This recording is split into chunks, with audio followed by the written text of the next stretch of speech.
Hello, good morning everyone. Perfect English के इस YouTube channel के ऊपर आप सब लोग का हार्दिक स्वागत है। आज हम लोग पार्ट्स ऑफ स्पीच के अलावा जो हमारा एक इंपॉर्टेंट टॉपिक होता है ग्रामर के अंदर, या मैं यूँ कहूँ कि ग्रामर की जो बैकबोन है, जिसके ऊपर कंप्लीट ग्रामर टिकी हुई है, जिसका नाम होता है टेंस, आज हम उसको देखने वाले हैं। सबसे पहले क्या करेंगे, टेंस का बेसिक फंडामेंटल देखेंगे, क्या होता है टेंस, कैसे काम करता है, और उसके बाद में कुछ उसके टाइप्स देखने की कोशिश करेंगे कि टेंस कितने टुकड़ों में डिवाइड होता है, क्या उसके टाइप्स होते हैं, कैसे कैसे काम करता है, फंक्शनिंग क्या होती है, वो सारा का सारा हम लोग देखते हुए चलेंगे। तो आज से हम लोग सीरीज़ शुरू कर रहे हैं अपनी टेंस की, जिसके रिगार्डिंग हम लोग टेंस के बेसिक टेंस देखेंगे और उसके बाद में हम उसके एडवांस टेंसेस के ऊपर चलेंगे। सो आइए, without wasting further time, let's direct come to the point. Okay, देखिएगा ज़रा ध्यान से। तो आज हम लोग अपना टॉपिक शुरू कर रहे हैं टेंस। सबसे पहले ये ज़रूरी होता है जानना कि टेंस होता क्या है एक्चुअल के अंदर। बहुत सारे मिथ हमारे पास में ये मौजूद होते हैं कि सर टेंस बराबर समय, या समय का वो टुकड़ा जो हमें किसी काम के होने का बताता है, एहसास दिलाता है, उसको हम क्या बोलते हैं, टेंस बोलते हैं। ऐसे बहुत सारे हमारे पास में क्या होते हैं, अलग अलग मिथ होते हैं, बहुत सारी ऐसी भ्रांतियाँ हमारे पास में होती है, क्योंकि टेंस का रियल मीनिंग हम लोगों को मालूम ही नहीं है एटलीस्ट, या अगर हमें मालूम भी है तो हम उसकी डेप्थ तक नहीं जाना चाहते हैं। तो इसी कड़ी के अंदर अब सबसे पहले हम लोग ये समझेंगे कि सर टेंस एक्चुअल में होता क्या है। तो देखना थोड़ा ध्यान से, मैं पहले हिंदी में बताऊं और उसके बाद मैं आपको इंग्लिश में समझाऊं। देखिएगा, टेंस हम उसको बोलते हैं एक ऐसी प्रोसेस जो हमें पर्टिकुलर टाइम के ऊपर किए जाने वाले कार्य के बारे में बताता है कि किसी समय विशेष के ऊपर क्या कार्य किया गया है। ये जो बताता है आपको, इस प्रोसेस को जो हम नाम देते हैं उसको हम क्या बोलते हैं, टेंस बोलते हैं। अब अगर आपने थोड़ा ध्यान से देखा हो या सुना हो तो आपको एक बात समझ में आई होगी कि मैंने क्या बोला, कि किसी पर्टिकुलर टाइम के ऊपर, किसी स्पेसिफिक टाइम के ऊपर या given point of a time के ऊपर आप कोई अगर काम करते हैं तो उस टाइम का, उस समय का, उस काम से जो संबंध बनता है, जो रिलेशन बनता है, उसी को हम क्या बोल देते हैं, टेंस बोल देते हैं। ठीक है, तो ये एक देखा जाए तो एक मोस्ट अप्रोप्रिएट डेफिनेशन आप इसको कह सकते हो कि किसी समय विशेष के ऊपर किया जाने वाला जो कार्य है उसी को हम किस नाम से जानते हैं, इंग्लिश में टेंस नाम से। और अगर मैं इंग्लिश के अंदर बात करूं आपको समझाने की, तो कुछ इस प्रकार से मेरा डेफिनेशन तैयार होगा कि the relation between time and action. Okay, तो इंग्लिश के अंदर मैंने आपको ये बताया, the relation between time and action is known as what, as a tense. Clear. Hindi में मैंने आपको ये समझाया कि given point of a time के ऊपर किया गया कार्य क्या कहलाता है, टेंस। अब अगर हमें ये बात समझ में आ गई कि सर किसी टाइम के ऊपर किया जाने वाला जो एक्शन होता है, या किसी समय विशेष के ऊपर किया जाने वाला जो कार्य होता है, उसी को हम किस नाम से जानते हैं, टेंस के नाम से जानते हैं। तो हम थोड़ी सी कोशिश करते हैं इसके डेप्थ में चलने की कि सर ये एक्चुअल में क्या काम करता है और किस प्रकार से डेफिनेशन का निर्माण हुआ है, इसका ओरिजिनेट कैसे हुआ है, क्योंकि ये समझना जरूरी है। एज ए स्टूडेंट हम लोग ये समझना चाहते हैं कि सर टेंस जो है हमें एक बार में ऐसे पढ़ लिया जाए ताकि हमें लाइफ लॉन्ग याद रहे, या कहीं ना कहीं से हम लोग इसको भूल ना पाए। तो कोशिश करेंगे उसको समझने की। तो आइए देखते हैं कैसे ये बनता है। देखना जरा ध्यान से, मैं आपको इस डेफिनेशन को समझाता हूँ। देखिए कैसे, कि मान लेते हैं एग्जांपल के लिए कि मैंने ये एक क्या ली है आप लोगों के लिए, टाइमलाइन। क्या है, टाइमलाइन। ओके, ये एक टाइमलाइन है, आप मैथ्स में भी जानते हो टाइमलाइन क्या होती है ना। और इस टाइमलाइन के ऊपर मैं क्या करूंगा, कुछ पर्टिकुलर टाइम या स्पेसिफिक टाइम को क्या कर देता हूं, डिनोट कर देता हूं। ओके, देखना जरा ध्यान से। सपोज करते हैं कि इस टाइम क्या बज रहे हैं, इस टाइम पर सुबह के 10 बज रहे हैं, है ना, मान लेते हैं, और 10 ही बज रहे हैं इस टाइम पे। तो एक तो वो टाइम मैंने लिख लिया टाइमलाइन के ऊपर जो अभी हो रहा है ना, 10 बज रहे हैं इस टाइम पे। किसी पॉइंट ऑफ टाइम के ऊपर शायद मुझे लगता है कि 8 भी बजे होंगे, हाँ या ना, किसी पॉइंट ऑफ टाइम के ऊपर क्या हुआ होगा कि सर किसी पॉइंट ऑफ टाइम के ऊपर 8 भी बजे होंगे, है ना, कल रात के 8 बजे होंगे। तो मैं इसको पीएम से डिनोट कर देता हूँ, और क्योंकि अभी 10 बजे हैं सुबह के, तो मैं इसको एएम से डिनोट कर देता हूँ, ताकि थोड़ा सा आपकी चीज़ें दिमाग में रहे, है ना। हम क्या कर रहे हैं, हम सबसे पहले इस डेफिनेशन को समझने की कोशिश कर रहे हैं जो हमने लिखी है, the relation between time and action. क्योंकि ये समझना जरूरी है, याद तो हर कोई कर लेता है, रट्टा तो हर कोई मार लेता है, लेकिन समझ लेते हैं तो उसके बाद में काम आसान हो जाता है, ना तो हमें याद रखना पड़ता है, ना हमें रट्टा मारना पड़ता है। ओके, देखिएगा जरा ध्यान से। तो मैंने क्या लिया, टाइम लाइन के ऊपर 2 टाइम ले लिए, और चलिए एक काम और करते हैं, हम इसी टाइम लाइन के ऊपर एक टाइम और मेंशन कर लेते हैं कि मान लेते हैं शाम के 6 बजे, आज शाम का एक टाइम मैंने नोट कर लिया यहाँ पे। ठीक है, तो ये पर्टिकुलर टाइम लाइन हमारे पास में, इस टाइम लाइन के ऊपर हमने क्या किए हैं, 3 टाइम को डिनोट किया है ना, 3 टाइम मैंने ले लिए हैं। अब देखना ध्यान से, ये टाइम लाइन है और टाइम लाइन के ऊपर मैंने क्या किया, टाइम को इंडिकेट कर दिया। अब अगर मैं आपसे ये कहना चाहूँ कि आप मुझे बस ये बता दीजिए कि कल रात को जो आपके 8 बजे हैं घड़ी के अंदर, उस पर्टिकुलर टाइम पर आपने क्या क्या काम किया था। देखें कि ये रात के 8 बजे हैं, टाइम, ये टाइम मेंशन कर दिया। अब आप मुझे बस ये बता दो कि इस रात के 8 बजे आपने कोई ना कोई तो काम किया होगा, या अगर आपने कोई काम नहीं किया है तो एटलीस्ट किसी और ने कोई काम किया होगा, यस और नो। तो जो भी काम आपके माइंड सेट में आ रहे हैं कल रात के 8 बजे के, तो आप मुझे बताएं। जैसे सबसे पहले मान लेते हैं उस टाइम पर आप अपना डिनर कर रहे थे, ओके, तो ये एक कार्य है ना, ओके। मान लेते हैं कोई क्या कर रहा होगा, टॉक, तो ये मान लेते हैं टॉक, ओके। ये उस पर्टिकुलर टाइम के ऊपर किया जाने वाला कार्य है। ये क्या है, उस टाइम के ऊपर किया जाने वाला कार्य है। मान लेते हैं पापा हैं, वो क्या कर रहे हैं उस पर्टिकुलर टाइम के ऊपर, ऑफिस से आने के बाद में टीवी देख रहे हैं, है ना, न्यूज़ देख रहे हैं। और मान लेते हैं आपकी दादी है घर पे, बूढ़ा कोई इंसान है जो क्या कर रहा है उस पर्टिकुलर टाइम के ऊपर स्लीप कर रहा है। ये मैंने एग्जाम्पल लिया, डोंट वरी, है ना। इस टाइम के ऊपर और बहुत सारे काम हो रहे होंगे कल रात को 8 बजे।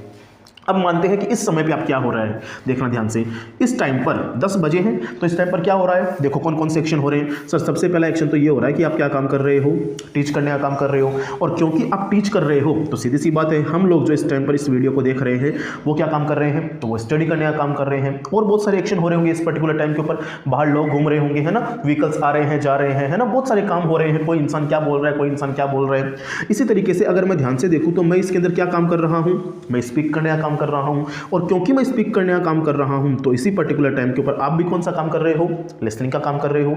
मैंने क्या किया है, मैंने कुछ नहीं किया, एक टाइमलाइन मैंने आपके लिए ड्रॉ कर दी। उस पर्टिकुलर टाइमलाइन के ऊपर मैंने क्या कहा कि आपने जो भी एक्शन किया है या जिस किसी भी इंसान के द्वारा किया गया आपने एक्शन देखा है, उस एक्शन को आप क्या करते चलो, यहां पर लिखते हुए चलो।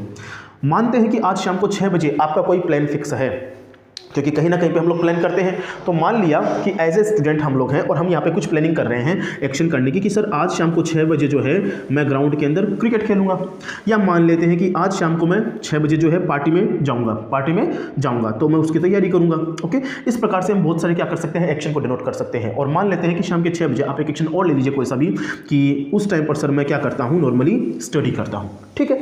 तो अगर आपने ध्यान से देखा हो तो हम क्या कर रहे हैं, हम कुछ नहीं कर रहे हैं, बस मैं आपको इस डेफिनेशन को समझाने की कोशिश कर रहा हूं कि जो टाइम और एक्शन के बीच में जो रिलेशन बनता है जिसको हम टेंस बोलते हैं, ये डेफिनेशन तो हमने लिख ली है ना, लेकिन ये डेफिनेशन कैसे काम करता है उसको हम समझ रहे हैं। देखना जरा ध्यान से, इस टाइमलाइन के ऊपर हमने कुछ एक्शंस लिखे हैं, लिख दिए। अब आप एक बात बताओ, हमारे पास क्या टाइम फिक्स है या अनफिक्स है?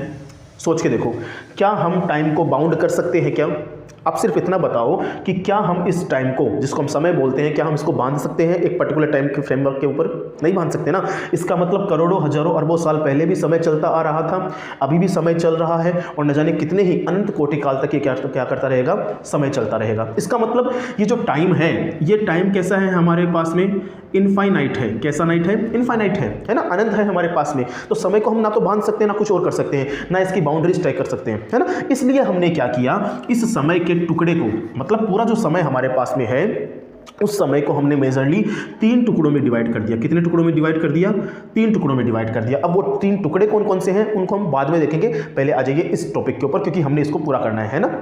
अब आप एक बात बताओ, अगर मैं आपसे ये बोलता हूं कि आप मुझे, पहले ध्यान से देखना है ना, मैं इस फ्रेगमेंट को ले रहा हूं, ओके, रात के 8 बजे वाले फ्रेगमेंट को ले रहा हूं, कि मान लेते हैं ये सारे काम मैंने किए हैं, ये सारे एक्शन मैंने किए और मैं अपनी बात करता हूं, है ना, एग्जांपल में, डोंट वरी।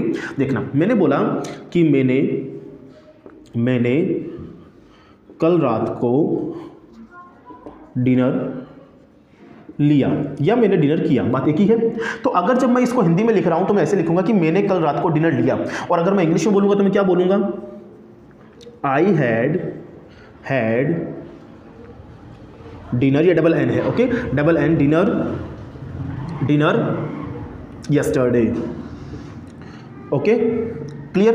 अगर मैं बोलता हूं कि मैंने कल टीवी देखा या मैंने कोई मूवी देखी तो मैं क्या बोलूंगा, I watched A movie yesterday, okay, I watched A movie yesterday. ये मैंने कुछ एग्जांपल्स आपके लिए लिए। अब आप एक बात बताओ मुझे, मैंने कल रात को डिनर किया या मैंने कल रात को डिनर लिया, अगर मैं हिंदी की बात करूं तो भी और अगर मैं इंग्लिश की बात करूं तो भी, क्योंकि आप, मुझे इतना मालूम है कि आपका बेसिक तो स्ट्रॉन्ग है कि सर आप हेल्पिंग वर्ब को देख के पहचान जाते हो कि सर टेंस कौन सा है, यस और नो। अभी हम उसकी डेप्थ में चलेंगे, लेकिन फिलहाल के लिए मैं आपको बता रहा हूं कि आप मुझे इतना बताओ, चाहे आप हिंदी का सेंटेंस देख लो चाहे आप इंग्लिश का सेंटेंस देख लो, आप मुझे इतना बताओ, क्या आपको इससे मालूम चल रहा है कि ये समय का कौन सा टुकड़ा है, ये समय का कौन सा हिस्सा है, तो आप इजीली कह सकते हो कि सर ये समय का वो हिस्सा है मेरा, ये समय का वो हिस्सा है, समय का वो पार्ट है जो मैंने जी लिया है, जो मैंने काम कर लिया है। यस और नो? तो इसका मतलब सर ये 8 बजे रात का वो टाइम है जहां पर सारी की सारी एक्टिविटी जो है आप कर चुके हो। भाई अभी आप कहां पे हो? अभी आप यहां पे हो ना, अभी आप यहां पे हो, राइट, है ना। और इसके पहले जो भी आपका टाइम फ्रेमवर्क रहा होगा, जो भी आपका टाइम रहा होगा, है ना, वो सारा टाइम आप लोगों ने ऑलरेडी देख लिया है, या वो सारे टाइम के ऊपर आप लोगों ने अपने एक्शंस कर लिए हैं। तो याद रखना, जो समय का टुकड़ा आपका बीत चुका है, या जो टाइम आपने जी लिया है, जिस टाइम को आपने फील कर लिया है, जिस टाइम के ऊपर सारे एक्शंस हो गए हैं, उस टाइम फ्रेमवर्क को हम किस नाम से जानते हैं? पास्ट के नाम से जानते हैं। ओके, और टाइम का वो टुकड़ा, वो हिस्सा जिस समय को आप फील कर रहे हो, देखो इस टाइम पर मैं पढ़ा रहा हूं, यस और नो, इस टाइम पर आप पढ़ रहे हो, मैं बोल रहा हूं, आप सुन रहे हो, ये सारा वो टाइम है जिस टाइम को आप अभी फील कर पा रहे हो करंट के अंदर, यस और नो, अभी जो काम चल रहा है या जो टाइम चल रहा है। तो याद रखना, उस टुकड़े को हम क्या बोलते हैं? प्रेजेंट। क्या बोल देते हैं? प्रेजेंट बोल देते हैं। और अगर टाइम का वो टुकड़ा जो अभी आया नहीं है, समय का वो हिस्सा, समय का वो हिस्सा या कालखंड का वो हिस्सा जो अभी तक आया नहीं है हमारे पास में, बस हमारे माइंड की उपज है, हमारे दिमाग की उपज है, या तो मैं ये कहूं कि हमने अपने दिमाग के अंदर प्लान कर रखा है कि आज मैं ये करूंगा, कल मैं ये करूंगा, नेक्स्ट वीक में ये करूंगा, नेक्स्ट मंथ में ये करूंगा, नेक्स्ट ईयर में ये करूंगा, है ना, 10 साल बाद में ये जॉब कर रहा हूँगा। तो समय का वो हिस्सा जो अभी आया नहीं है, जो अभी घटित नहीं हुआ है, या तो मैं ये कहूँ कि ये सारी इवेंट अभी फ्रक्टिफाई नहीं हुई है ना, तो उस हिस्से को हम क्या बोल देते हैं? उस हिस्से को हम लोग बोल देते हैं फ्यूचर। क्या बोल देते हैं? फ्यूचर। और अगर अब मैं ये बोलूंगा कि मैं आज शाम को खेलूंगा, तो मैं अगर इसका इंग्लिश बनाऊं तो ऐसे बनेगा आई विल या आप शेल, है ना। अगर आप फॉर्मल ले रहे हो तो आप शेल के साथ चलोगे, इनफॉर्मल जा रहे हो तो विल के साथ चलोगे। तो okay, I will play, I will play evening, I will play evening. Okay, अब आप मुझे बताओ, विल और शेल लगाए तो कौन सा टेंस आइडेंटिफाई किया आपने? आपको ऑब्वियसली तो फ्यूचर टेंस है ना। तो मैं बस वही चीज आपको कहना चाह रहा हूं जो मैंने आपको अभी ऊपर बताया डेफिनेशन के अंदर, कि ये हमें कौन बताता है कि किसी समय के ऊपर किया गया कार्य, किसी समय के ऊपर किया गया कार्य कौन सा है, ये हमें कौन बताता है? ये हमें बताता है आपका टेंस। जैसे कि मैंने आपको कहा कि आज शाम को 6 बजे मैं खेलूंगा, इसमें कौन सा टेंस जाहिर हो रहा है? तो इसका मतलब इसमें वो समय जाहिर हो रहा है जो अभी हुआ ही नहीं है, अभी मेरे दिमाग के अंदर है। तो ये कौन सा टेंस बन जाएगा? फ्यूचर टेंस बन जाएगा। मैं पढ़ रहा हूं, सर पढ़ा रहे हैं, हम बोल रहे हैं, हम देख रहे हैं, हम ये काम कर रहे हैं, हम सुन रहे हैं, है ना। तो ये सारा का सारा वो हिस्सा जो अभी आप फील कर पा रहे हो, टाइम का वो फ्रेगमेंट है जिसको अभी आप जी रहे हो, उसको हम क्या बोलते हैं? प्रेजेंट बोल देते हैं, है ना। और समय का वो हिस्सा आप जी चुके हो उसको आप क्या बोल देते हो? तो उसको आप पास्ट बोल देते हो। बताओ, इतनी बात समझ में आ गई क्या अच्छे से? यहां तक तो कोई इशू नहीं है। तो इसीलिए क्या बना हमारे पास? डेफिनेशन ये बन के तैयार हुई that sir the relation between time and action is known as tense. The relation between time and action is known as tense. ठीक है, तो उम्मीद करता हूं आपको ये वाला जो डायग्राम है इसके थ्रू आपको ये डेफिनेशन जो है क्लियर आपको थोड़ी बहुत तो जरूर हुई होगी। ठीक है ना। अगर नहीं भी हुई है तो प्लीज मैं आपसे यही गुजारिश करूं कि थोड़ा सा जो है ना एक बार वीडियो को दोबारा रिवाइड करके जरूर देख लिया कीजिए, ताकि आपको चीजें आराम से थोड़ी सी और समझ में आ जाए, है ना। कई बार ऐसा होता है कि हमारे को चीज़ें समझ में नहीं आती है और हम ये सोचते हैं कि सर पता नहीं क्या पढ़ा गए, है ना, पता नहीं क्या बोल के चले गए। तो अच्छा है कि आप एक बार उसको थोड़ा सा चेक कर लिया कीजिए, दोबारा एक बार चेक करके, है ना, कुछ में बुराई नहीं है। तो मैंने क्या कहा कि समय हमारे पास में इनफाइनाइट होता है, बहुत अनंत समय हमारे पास में है जो हम ऑलरेडी या तो देख चुके हैं, अभी हम फील कर रहे हैं या हम आगे फील करेंगे। और अगर हम रहेंगे, जरूरी नहीं है उतना ही समय रहेगा, हमारे पहले भी समय था, हमारे बाद में भी समय होगा, है ना। तो उस समय के टुकड़े को बांधने के लिए कहीं ना कहीं से तो हमारे को शुरुआत करनी पड़ेगी ना। जैसे मैथ भी बहुत सारी होती है, मैथ बहुत सारी इन द मीन की, बहुत सारी का मतलब था अनंत है, गणित तो अनंत है ना, लेकिन उसको कहीं ना कहीं से तो शुरुआत किया गया। तो शुरुआत करने के लिए सबसे पहले क्या किया गया? 0 से शुरुआत किया गया, फिर 1 से लेकर 9 तक हम लोगों ने क्या किए? डिजिट्स तैयार किए। तो कहीं ना कहीं से तो शुरू करके कहीं ना कहीं तक तो पहुंचना पड़ता है ना अपने को। तो सेम यही काम हम कहाँ करते हैं? इंग्लिश के अंदर भी करते हैं, उसके बेसिक के अंदर, कि सर जब हम टेंस पढ़ते हैं ना, तो टेंस के मतलब क्या होता है कि the relation between time and action. अब एक्शन तो लिमिटेड है भाई, एक्शन तो लिमिटेड है। कैसे है लिमिटेड? ये है कि मान लो मैं डूअर हूं, मैं हूं डूअर और मैं कुछ काम करता हूं, तो मैं कितने काम कर सकता हूं मेरी लाइफ के अंदर? फिक्स है ना, मैं कितने काम कर सकता हूं? हजारों, लाखों, करोड़ों काम कर सकता हूं, ज़्यादा से ज़्यादा इतना मान लीजिए। लेकिन अगर जब मैं डेथ हो गई, ओके, तो उसके बाद मैं कोई काम कर सकता हूं क्या? कोई एक्शन कर सकता हूं क्या? नहीं ना। इसका मतलब सर एक्शन तो लिमिटेड हो गए एक डूअर के, लेकिन क्या टाइम लिमिटेड है क्या? टाइम तो लिमिटेड नहीं है ना। इस टाइम को लिमिटेड बनाने के लिए, थोड़ा सा पढ़ने पढ़ाने के लिए, समझने समझाने के लिए क्या किया गया? इस टाइम के 3 टुकड़े किए गए। क्या किए गए? टाइम के 3 टुकड़े किए गए, जिसको हमने नाम बोला। एक को तो बोला हमने पास्ट, अगले को हमने क्या नाम बोला? प्रेजेंट बोला, और तीसरा हमने क्या बोला? फ्यूचर। क्या नाम बोला? फ्यूचर नाम बोला। बताओ, इतनी बात समझ में आ गई क्या? तो समय का वो हिस्सा जिसको हम जी चुके हैं, अभी मैं लिखाऊंगा आपको सारी चीजें, लेकिन फिलहाल के लिए समझ लीजिए कि समय का वो हिस्सा, टाइम का वो हिस्सा जिसको आप जी चुके हो, जिसके अंदर आप एक्शंस अपने कर चुके हो, एक्शंस कर चुके हो। टाइम का वो हिस्सा जिसके अंदर आप अपने एक्शंस कर चुके हो, पास्ट में चला जाएगा। ओके, समय का वो हिस्सा जिसमें एक्शन अभी आप कर रहे हो, है ना, वो किस में चला जाएगा? प्रेजेंट में चला जाएगा। और समय का वो हिस्सा जिसमें आप क्या कर रहे हो? एक्शन करोगे, जो अभी समय आया ही नहीं है उसको आप क्या बोलते हो, फ्यूचर बोलते हो। तो उम्मीद करता हूँ आपको ये इतनी सी बात जो है वो समझ में आ गई होगी, ठीक है ना। देखो बेसिक से पढ़ेंगे तो ये अच्छे से समझ में आना शुरू हो जाएगी। और कुछ इस प्रकार से पढ़ते हैं कि एक बार पढ़ा और कोशिश ये रहे कि अच्छे से पढ़ लिया जाए, ठीक है ना, ताकि हमारे को बार बार रिपीट ना करना पड़े। अब थोड़ा सा आगे लेके चलता हूँ आपको टॉपिक के अंदर। अगर मैं आपको ये कहूँ कि इस डेफिनेशन को आप किसी और तरीके से भी लिख सकते हो तो भी ये बात सही जाहिर हो जाती है। कैसे, मैं समझाता हूँ। अब ये बात तो हो गई जनरलाइज, है ना, जनरलाइज बात हो गई हमारे पास में, लोकल बात हो गई कि सर टाइम और एक्शन के बीच में संबंध बना दो, टेंस बन जाएगा, है ना। लेकिन अगर मैं आपसे कहूँ कि इंग्लिश के अंदर क्या होता है, तो इंग्लिश के अंदर ऐसा होता है कि ये जो टाइम है ना, इस टाइम को हम इंडिकेट करते हैं ग्रामर के अंदर, इस टाइम को हम इंडिकेट करते हैं किसके थ्रू, तो याद रखना टाइम हमारा इंडिकेट होगा किसके थ्रू, हेल्पिंग वर्ब के थ्रू। और जो एक्शंस हैं हमारे हैं वो किसके थ्रू इंडिकेट होता है, तो याद रखिएगा, याद क्या रखना है आपको मालूम है अच्छे से, मुझे मालूम है ना। I know that you know very well that sir time indicates helping verb and action indicates main verb in English grammar. Clear है। तो अब अगर मैं चाहूँ तो इस डेफिनेशन को यहाँ से ऐसे भी लिख सकता हूँ कि sir the relation between helping verb and main verb, मैं ऐसे भी तो लिख सकता हूँ ना इस चीज़ को वैसे, या सुनो ध्यान से देखो, मैंने कुछ नहीं किया, याद नहीं करना है, समझना है कि टाइम हेल्पिंग वर्ब होती है और एक्शन क्या होता है, मेन वर्ब। समझ में आ रही बात। जैसे एग्जांपल के लिए मैं ये बोलना चाहूँ आपको कि sir I am playing, I am playing, ध्यान से देखना, मैं समझाता हूँ, अभी समझाता हूँ, समझिएगा। आई एम प्लेइंग, ओके, ये स्टेटमेंट हमारे पास में है। और अगर मैं आपको ये बोलूँ कि इसके अंदर आप बस मुझे एक काम करके बताओ कि इसके अंदर मुझे आप एक तो टाइम बताओ और इसके अंदर एक आप मुझे क्या बताओ, एक्शन बताओ। क्या बताओ, एक्शन। तो आप सीधी सी बात ये बोलोगे सर इस स्टेटमेंट के अंदर, आपको मालूम है, मुझे मालूम है आपको इंग्लिश का बेसिक क्लियर है, लेकिन फिर भी थोड़ा समझा देता हूँ। देखिएगा, आप ये कहेंगे कि सर इस पर्टिकुलर सेंटेंस के अंदर जो टाइम मेरे को इंडिकेट कर रहा है, जो वर्ड मीनिंग मेरे को टाइम इंडिकेट कर रहा है, वो कौन कर रहा है, एम, राइट। और जो एक्शन इंडिकेट हो रहा है, मतलब ये जो आई जो काम कर रहा है, वो कौन सा एक्शन कर रहा है, प्ले करने का। कौन सा काम कर रहा है, प्ले करने का। अगर मैं थोड़ा सा और फर्दर लेके आपको चलूँ तो आप मुझे ये कहेंगे सर ये जो टाइम है ना, एम जो आपको इंडिकेट कर रहा है, ये एम हमें अच्छे से मालूम है सर कौन से टेंस में जाता है, प्रेजेंट टेंस में जाता है। कौन से टेंस में जाता है, प्रेजेंट टेंस में। और ये जो एक्शन है आपकी, इस एक्शन के अंदर क्या लगा हुआ है, आईएनजी फॉर्म लगी हुई है। क्या लगी हुई है, आईएनजी फॉर्म लगी हुई है, जिसको आप क्या बोलते हो, V4 बोलते हो, यस और नो। तो अब आपने क्या किया, आपने टाइम और एक्शन पहचान लिया। टाइम और एक्शन आपने पहचाना, टाइम और एक्शन पहचाना, लेकिन किसकी हेल्प से आपने पहचाना, तो आप कहोगे कि सर टाइम जो मैंने पहचाना एम की हेल्प से और एक्शन को मैंने पहचान किया प्ले की हेल्प से। यस और नो, आप यही कहोगे ना कि सर मैंने टाइम का पहचान किया एम के द्वारा और मैंने एक्शन का पहचान किया किसके द्वारा, प्ले के द्वारा। अब आप एक बात मुझे बता दो कि इस आए हुए सेंटेंस में ये एम क्या है, ये एम क्या है। तो आप सीधी सी बात बोलोगे सर आए हुए सेंटेंस में ये एम है मेरे पास हेल्पिंग वर्ब, और ये जो एक्शन कर रहा है, आई जो एक्शन कर रहा है इस टाइम के ऊपर, ये क्या है मेरी इस सेंटेंस की मेन वर्ब। तो यही बात तो मैं आपको समझा रहा हूँ कि टाइम इंडिकेट करता है किसको, हेल्पिंग वर्ब को। देखो एम से आप पहचान कर पा रहे हो ना, आप पहचान किस चीज से कर पा रहे हो, आप एम से पहचान कर पा रहे हो कि ये टेंस कौन सा है, कौन सा है ये प्रेजेंट टेंस है। और इस प्रेजेंट टेंस में कौन सा एक्शन हो रहा है, तो आप कहोगे सर प्ले करने का एक्शन हो रहा है। कौन सा एक्शन हो रहा है, प्ले करने का एक्शन हो रहा है। तो इतनी सी बात को मैं आपको समझाना चाहता था, तो उम्मीद करता हूं आपको ये बात अच्छे से समझ में आ गई होगी। ठीक है, आगे चलते हैं, देखिएगा थोड़ा ध्यान से।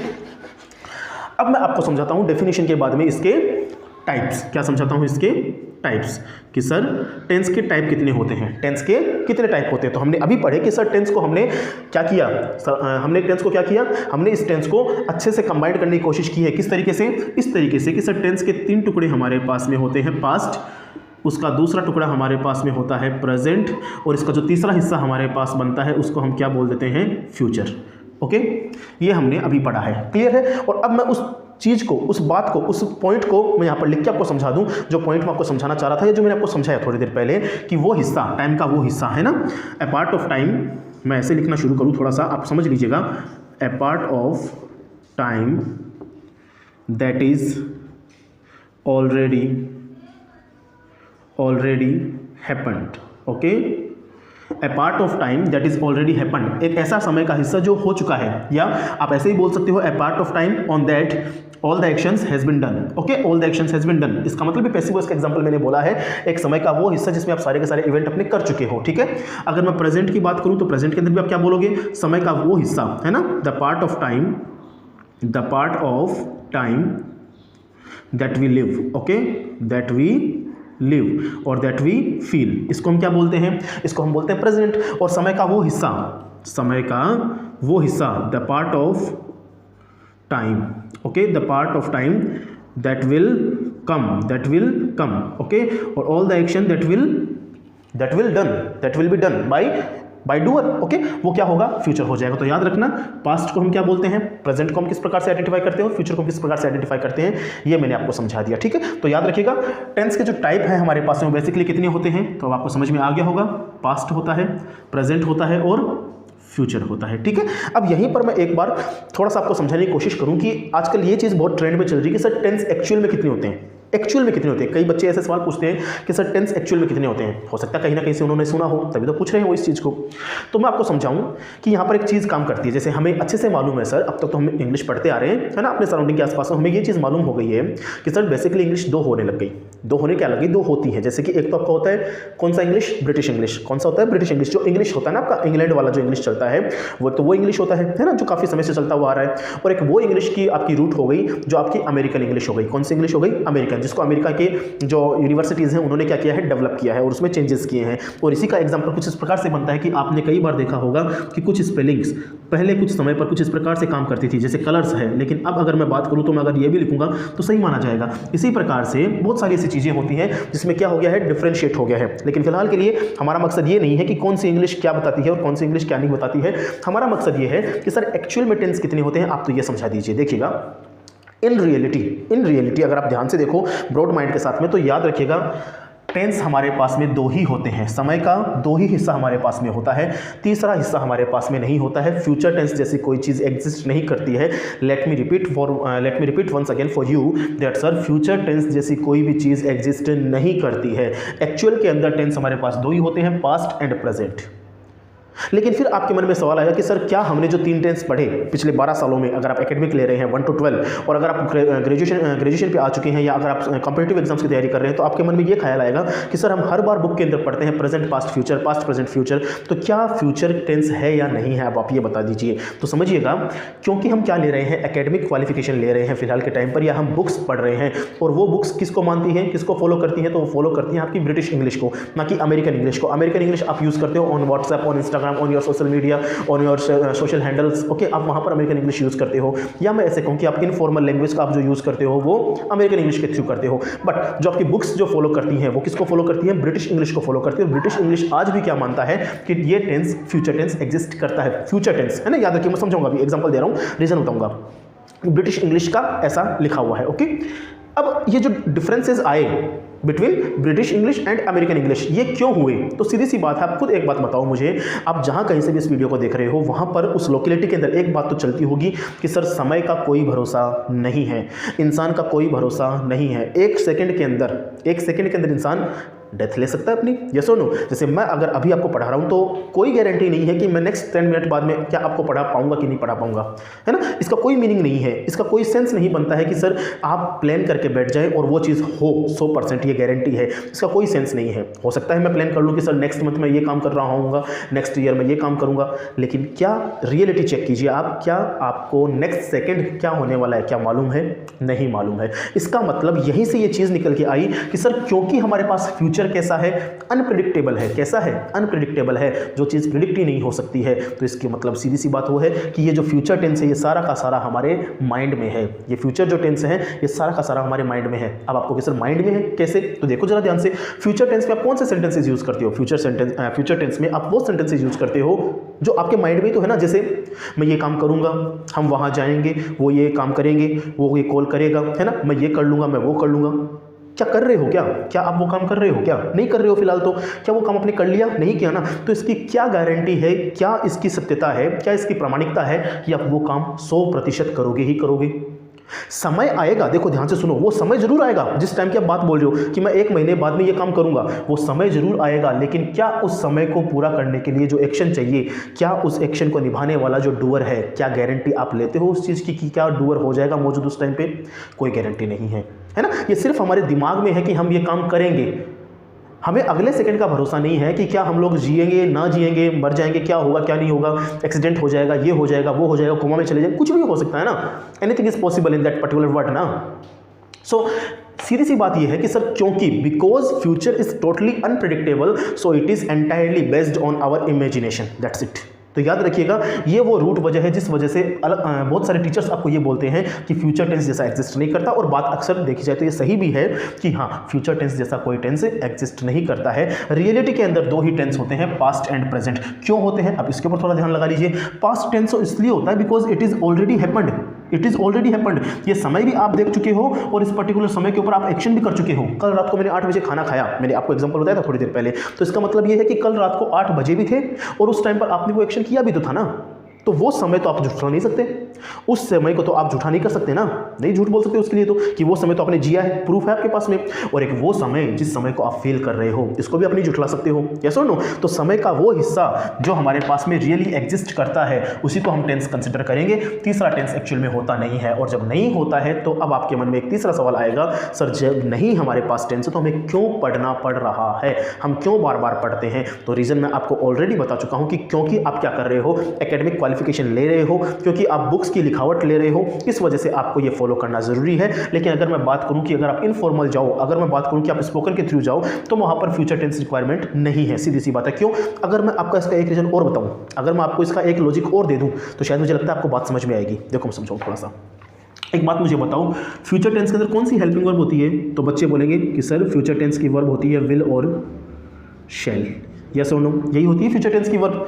अगर थोड़ा ध्यान से आप लोगों ने पढ़ाई की है तो आपको ये बात अच्छे से मालूम है कि सर फ्यूचर टेंस की जो मेरी विल और शैल हेल्पिंग वर्ब होती है, एक्चुअल में ये हेल्पिंग वर्ब नहीं है। बात समझ में आ रही है? फ्यूचर टेंस की जो हेल्पिंग वर्ब आप पढ़ते आए हो विल और शैल, ये एक्चुअल में हेल्पिंग वर्ब है ही नहीं, ये तो मॉडल्स हैं। ये क्या है? मॉडल्स हैं। आपको सर मॉडल्स और हेल्पिंग वर्ब तो एक ही होते हैं? हाँ, एक ही होते हैं। मैंने ही पढ़ाया आपको प्रीवियस क्लासेस के अंदर, रिकॉर्ड है और चेक कर लीजिएगा, रिकॉर्ड क्लासेस हैं, चेक कर लीजिएगा, पढ़ लीजिएगा कि primary helping verbs and auxiliary helping verbs होती हैं, है ना, होती कि नहीं होती है? तो ये ऑक्सिलरी वर्ब्स हैं, इन ऑक्सिलरी वर्ब्स को उठा के डाल दिया फ्यूचर टेंस बनाने के लिए।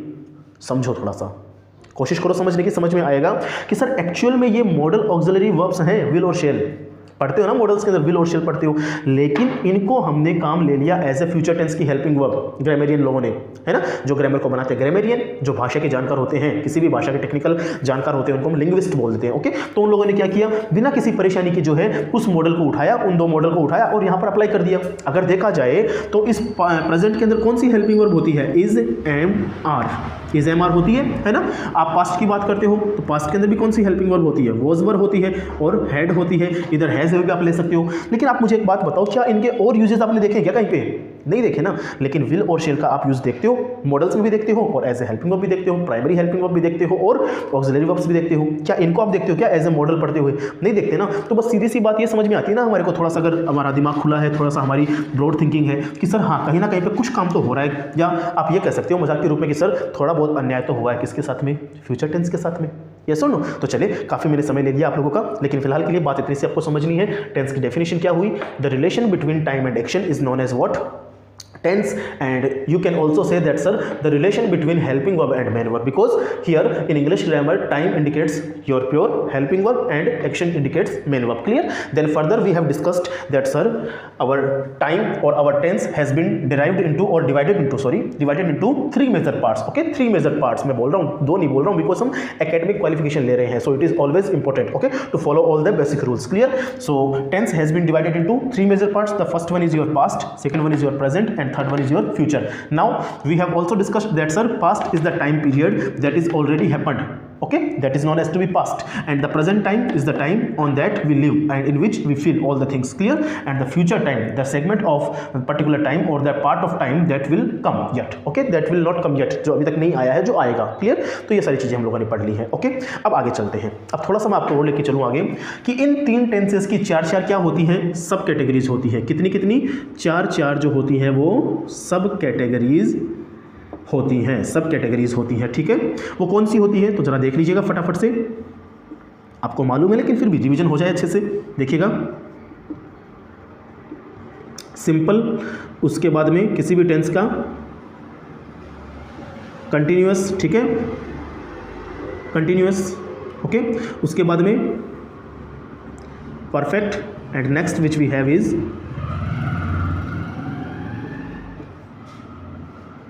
ठीक है, कंटिन्यूअस। ओके, तो ये हमारे पास में क्या है, 4 इसके सब कैटेगरी है। मतलब समय को हमने पहले तो इस तरीके से बाउंड किया और फिर हम समय को और थोड़ा सा प्रिसाइज कर रहे हैं। देखो आपके मन में कोई सवाल नहीं रहना चाहिए, हमने यहाँ पे समय को प्रिसाइज किया, लेकिन इतने से भी काम नहीं चला हमारा। क्यों? क्योंकि मैंने आपको थोड़ी देर पहले बताया था कि time is completely unpredictable and very infinite, yes और नो।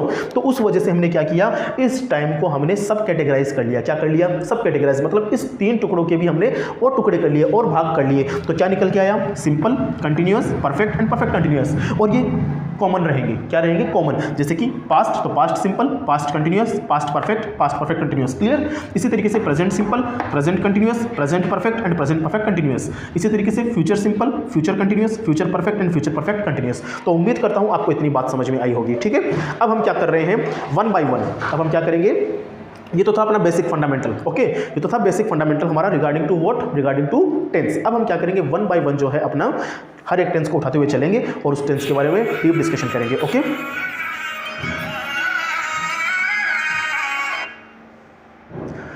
चलिए, सॉरी फॉर डिस्टर्बेंस। चलिए आइए देखिए, थोड़ा सा मैं इसको इरेज करने के बाद में आपको 1 by 1 जो हम इसकी डीप डिस्कशन करेंगे। ओके, देखिएगा थोड़ा ध्यान से।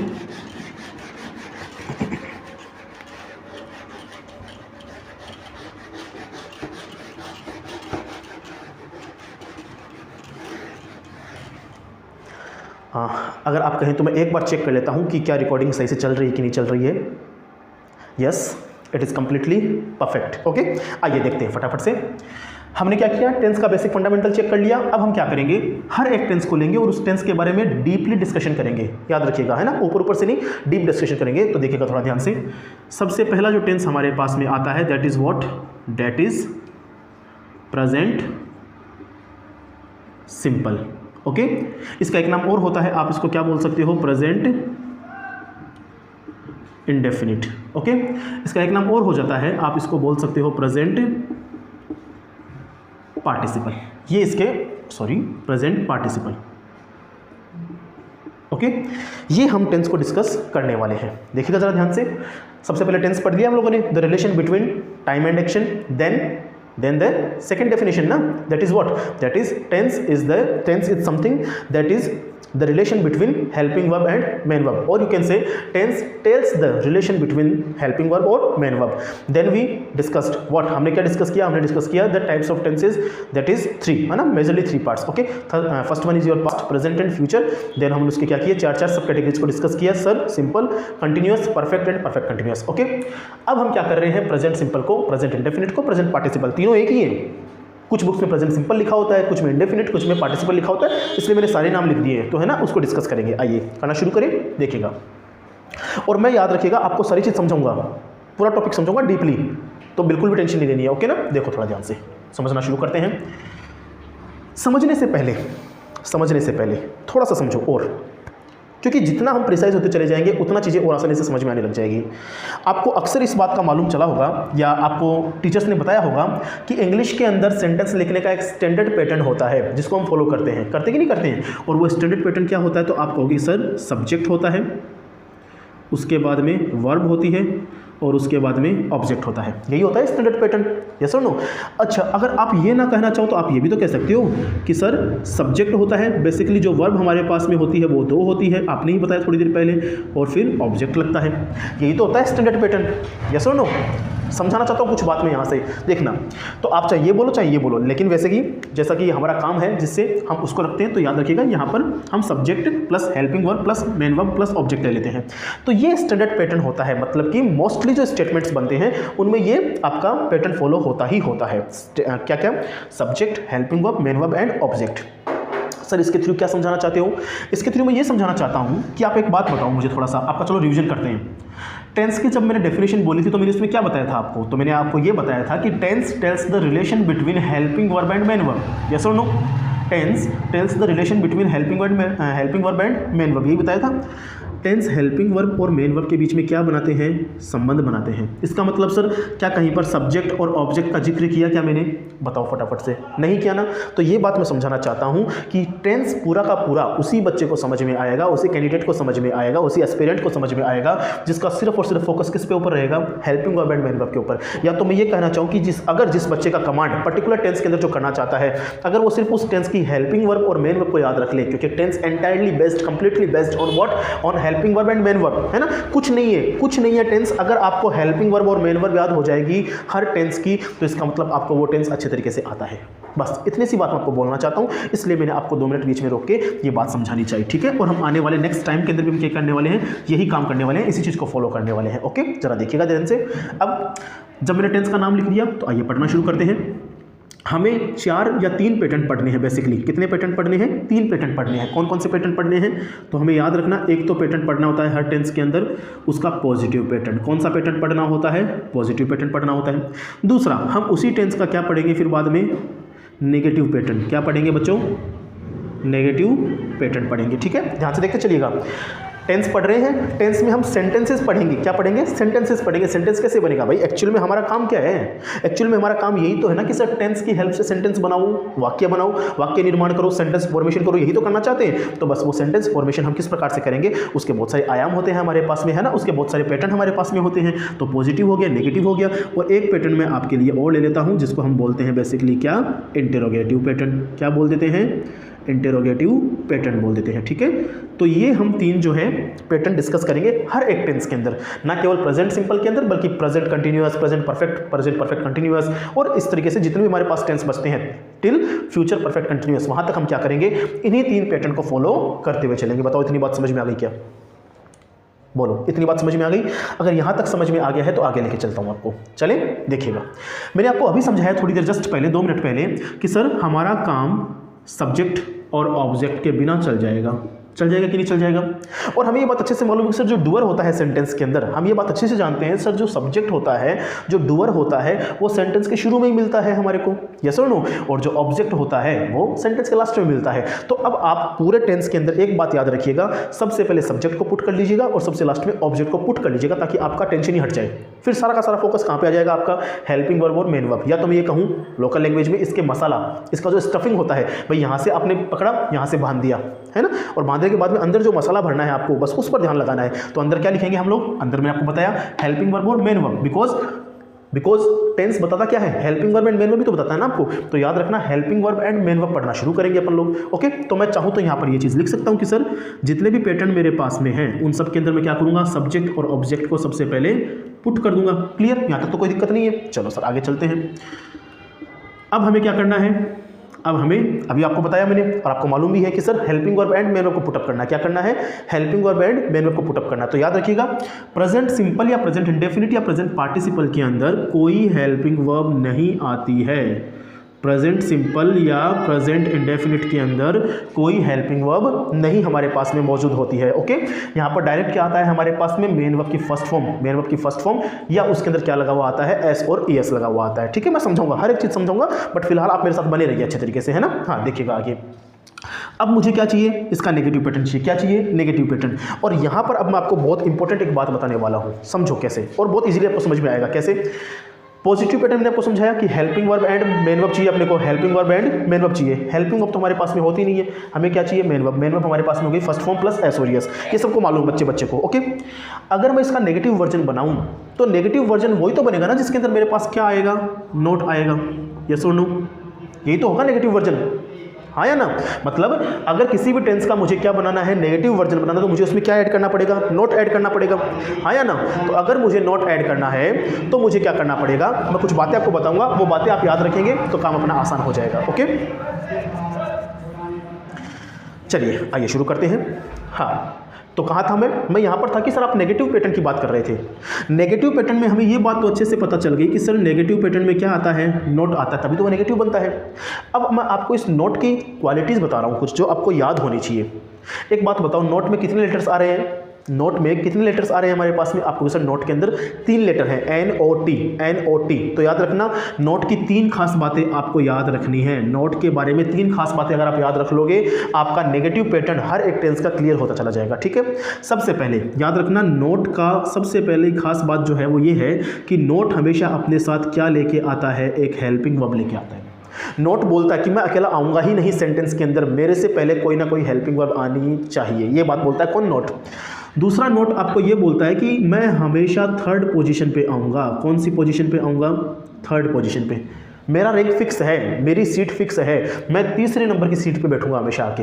अगर मैं नोट हूँ तो मैं 3री पोजीशन में बैठूंगा और मेरे साथ मुझे मेरा दोस्त चाहिए, जो क्या होनी चाहिए? हेल्पिंग वर्ब होनी चाहिए। और फिर तीसरी बात आपको नोट ये बोल के देता है कि अगर मेरे पास 2 दोस्त बैठे होंगे, मतलब कि अगर मेरे पास 2 हेल्पिंग वर्ब होगी तो मैं उन दोनों दोस्तों के बीच में बैठूंगा। क्या करूंगा? बीच के अंदर बैठूंगा। इसका मतलब आप मारवाड़ी में या लोकल लैंग्वेज में ये समझ सकते हो, फट्टे में टांग लगाना। क्या लगाना? फट्टे में टांग लगाना। तो याद रखना, ये 2 हेल्पिंग वर्ब के क्या करेगा? बीच में आएगा। कौन? नोट। तो ये नोट की 3 खास बातें हैं, आपको यहां से समझ लेनी है, आपको दिमाग में रख लेनी है, क्योंकि अगर आप ये बात दिमाग में रखते हो तो आपको, मुझे लगता है कि नोट जो है वो परेशान नहीं करेगा। बताओ, चलें आगे। चलो अब देखना, ये तो हो गया फर्स्ट प्लेस है ना सब्जेक्ट का। यहाँ सेकंड प्लेस छोड़ना पड़ेगा। क्यों छोड़ना पड़ेगा? अभी मैंने आपको बताया, ना जस्ट मैंने कि सर 3rd प्लेस पे तो कौन आएगा? नोट आएगा। नोट बोल रहा मेरी 3रे नंबर की सीट पक्की है, और बोल रहा ना केवल मेरे 3रे नंबर की सीट पक्की है, बल्कि मेरे से पहले मेरा दोस्त लेके आऊँ। मेरे से पहले मेरा दोस्त होना चाहिए, जिसको क्या बोलते हैं?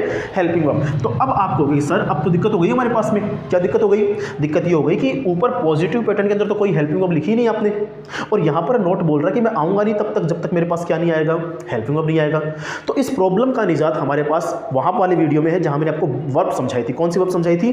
प्राइमरी हेल्पिंग वर्ब समझाई थी। तो वहाँ मैंने कहा था कि डू, डज, डिड, 3 ऐसी वर्ब्स हमारे पास में होती हैं जो काम करती हैं, है ना, हेल्पिंग वर्ब का काम करती है। ओके, तो वहाँ से हम क्या करते हैं? डू को और डज को लेके आते हैं। डू को और डज को लेके आते हैं। डू से डज कैसे बना? डज का डू क्या लगता है? डू का डज क्या लगता है? क्या रिलेशन है दोनों के बीच में? ये कहानी किसी और दिन समझेंगे। फिलहाल हम हमारा फोकस रखेंगे कहां पे? टेंस के ऊपर। ओके, तो याद रखिएगा, सब्जेक्ट डू डज आ गया हेल्पिंग वर्ब के रूप में, और नंबर 3rd पोजीशन पे कौन लेके चला गया? नोट लेके चला गया। और अब काम आसान हो गया। आपको पता है जो हेल्पिंग वर्ब ऊपर आई हुई है वही हेल्पिंग वर्ब नीचे आएगी। मैं ऐसे बोल सकता हूं, थोड़ा और अच्छे से चलो लिख देता हूं आपके लिए कि सर मेन वर्ब जो है उसको फुल लिख देता हूं, है ना, ताकि कोई दिक्कत ही ना रहे आपके मन में। तो नंबर 3rd पोजीशन कौन लेके आ गया? नोट लेके आ गया। और उसके बाद में जो बचा हुआ काम है वो किसने किया? मेन वर्ब ने करना ही करना है। क्यों? क्योंकि मेन वर्ब के बिना तो बनेगा ही नहीं ना सेंटेंस हमारा, मेन वर्ब के बिना सेंटेंस बनता ही नहीं है। तो बताओ ये 2 पैटर्न आपको नजर आ गए क्या? समझ में आ गई अच्छे से? क्या कहा मैंने कि प्रेजेंट सिंपल के अंदर पॉजिटिव पैटर्न क्या बनता है? सब्जेक्ट प्लस मेन वर्ब की फर्स्ट फॉर्म, जिसको आप बेस फॉर्म बोलते हो, रूट फॉर्म बोलते हो, उसमें क्या लगा होता है? एस और ईएस लगा होता है, और लास्ट में ऑब्जेक्ट होता है। ठीक है, this is called the positive pattern of present simple.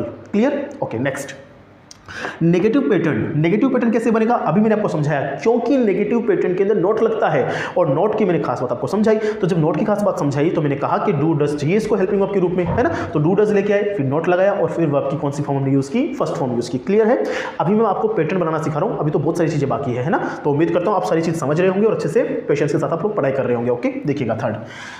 अब क्या करना है बताओ फटाफट से, अब क्या करना है? तो आपको सर तो इंट्रोगेटिव बनाना है। और इंट्रोगेटिव कौन सा स्टेटमेंट होता है? इंट्रोगेटिव ऐसा स्टेटमेंट होता है जिसमें कोई क्वेश्चन पूछा जाता है ना, रीडर से जो है कोई क्वेश्चन पुटअप किया जाता है। तो याद रखिएगा कैसे करेंगे, इसका पैटर्न कैसे बनाएंगे? बहुत आसान है। आपने मैथ्स में क्या किया है? क्रॉस मल्टीप्लाई किया है आप लोगों ने, किया कि नहीं किया है? बस वही क्रॉस मल्टीप्लाई क्या करो आप यहाँ कर दो, वही क्रॉस मल्टीप्लाई क्या करो आप यहाँ कर दो, है ना। और बस बन गया आपका इंट्रोगेटिव सेंटेंस का पैटर्न। क्या है? डू और डज, है ना।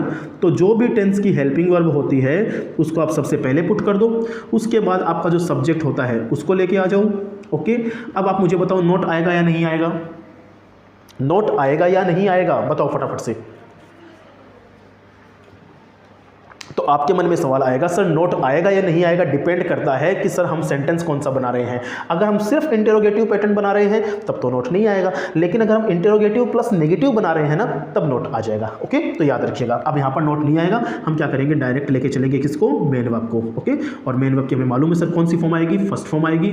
और यहाँ पर हमारा लास्ट में कौन वेट कर रहा है? ऑब्जेक्ट वेट कर रहा है। और लास्ट में क्वेश्चन मार्क लगाना मत भूलिएगा। ओके, बिकॉज हम कौन सा पैटर्न बना रहे हैं? इंटेरोगेटिव। और अगर आपने देखा हो तो पॉजिटिव और नेगेटिव अजरेटिव होते हैं हमारे पास में भाई, पॉजिटिव पैटर्न और नेगेटिव पैटर्न। अजरेटिव सेंटेंस बनते कि नहीं बनते? तो उनका एंड कहां से होता है? फुल स्टॉप से होता है। तो मैंने वो भी लगा दिया और यहां पर मैंने क्वेश्चन मार्क लगा दिया। बताओ इतनी बात समझ में आ गई क्या? चेक करो फटाफट से। आराम से समझ में आ जाएगा चीज़ें, कोई दिक्कत नहीं है। अब आप कहोगे सर मेन वर्ब की फर्स्ट फॉर्म ये बताओ थोड़ा सा। कुछ नहीं है, अपने को समझना नहीं है कि सर क्या है क्या नहीं है, अपने को बस इतना याद हो जाए हमारे अच्छे से चीज़ें समझ में आने के बाद में, है ना। तो देखो टेंस कौन सा है, ये फर्स्ट टेंस ही तो है ना, ये फर्स्ट टेंस है, प्रेजेंट सिंपल है। तो इतना सा याद रखो कि फर्स्ट टेंस के अंदर फर्स्ट मेन वर्ब आएगी सर, मेन वर्ब की फर्स्ट फॉर्म आएगी, खत्म बात। सेकंड फॉर्म नहीं आएगी, थर्ड फॉर्म नहीं आएगी, फोर्थ फॉर्म नहीं आएगी। ओके, तो इतना सा याद रखना कि फर्स्ट टेंस है और फर्स्ट टेंस के अंदर फर्स्ट फॉर्म आती है। सर बताओ इतनी बात समझ में आ गई क्या, अच्छे से क्लियर है इतनी बातें? अगर इतनी बात आपको समझ में आ गई है तो अब मैं आपको थोड़ा सा और आगे लेके चलता हूं, ठीक है। अब देखिएगा थोड़ा सा और आगे, अब हम इसकी थोड़ी सी फंक्शनिंग करेंगे। क्या करेंगे? फंक्शनिंग करेंगे। कैसे? मैंने कहा सब्जेक्ट, सब्जेक्ट कह दिया और सब्जेक्ट के बाद में ये हेल्पिंग वर्ब लगा दी। अगर आपने ध्यान से देखा हो तो मैंने बीच में एक बार बोला था कि प्रेजेंट सिंपल के अंदर हेल्पिंग वर्ब नहीं होती है, मैंने यही बात आपको बताई थी। लेकिन अब उस बात को चेंज करना पड़ेगा और अब हमें ये बोलना पड़ेगा कि सर प्रेजेंट सिंपल में पॉजिटिव पैटर्न के अंदर कोई हेल्पिंग वर्ब नहीं होती है। नॉर्मली अगर कहा जाए तो प्रेजेंट सिंपल की हेल्पिंग वर्ब मौजूद होती है हमारे पास में, जो क्या होती है?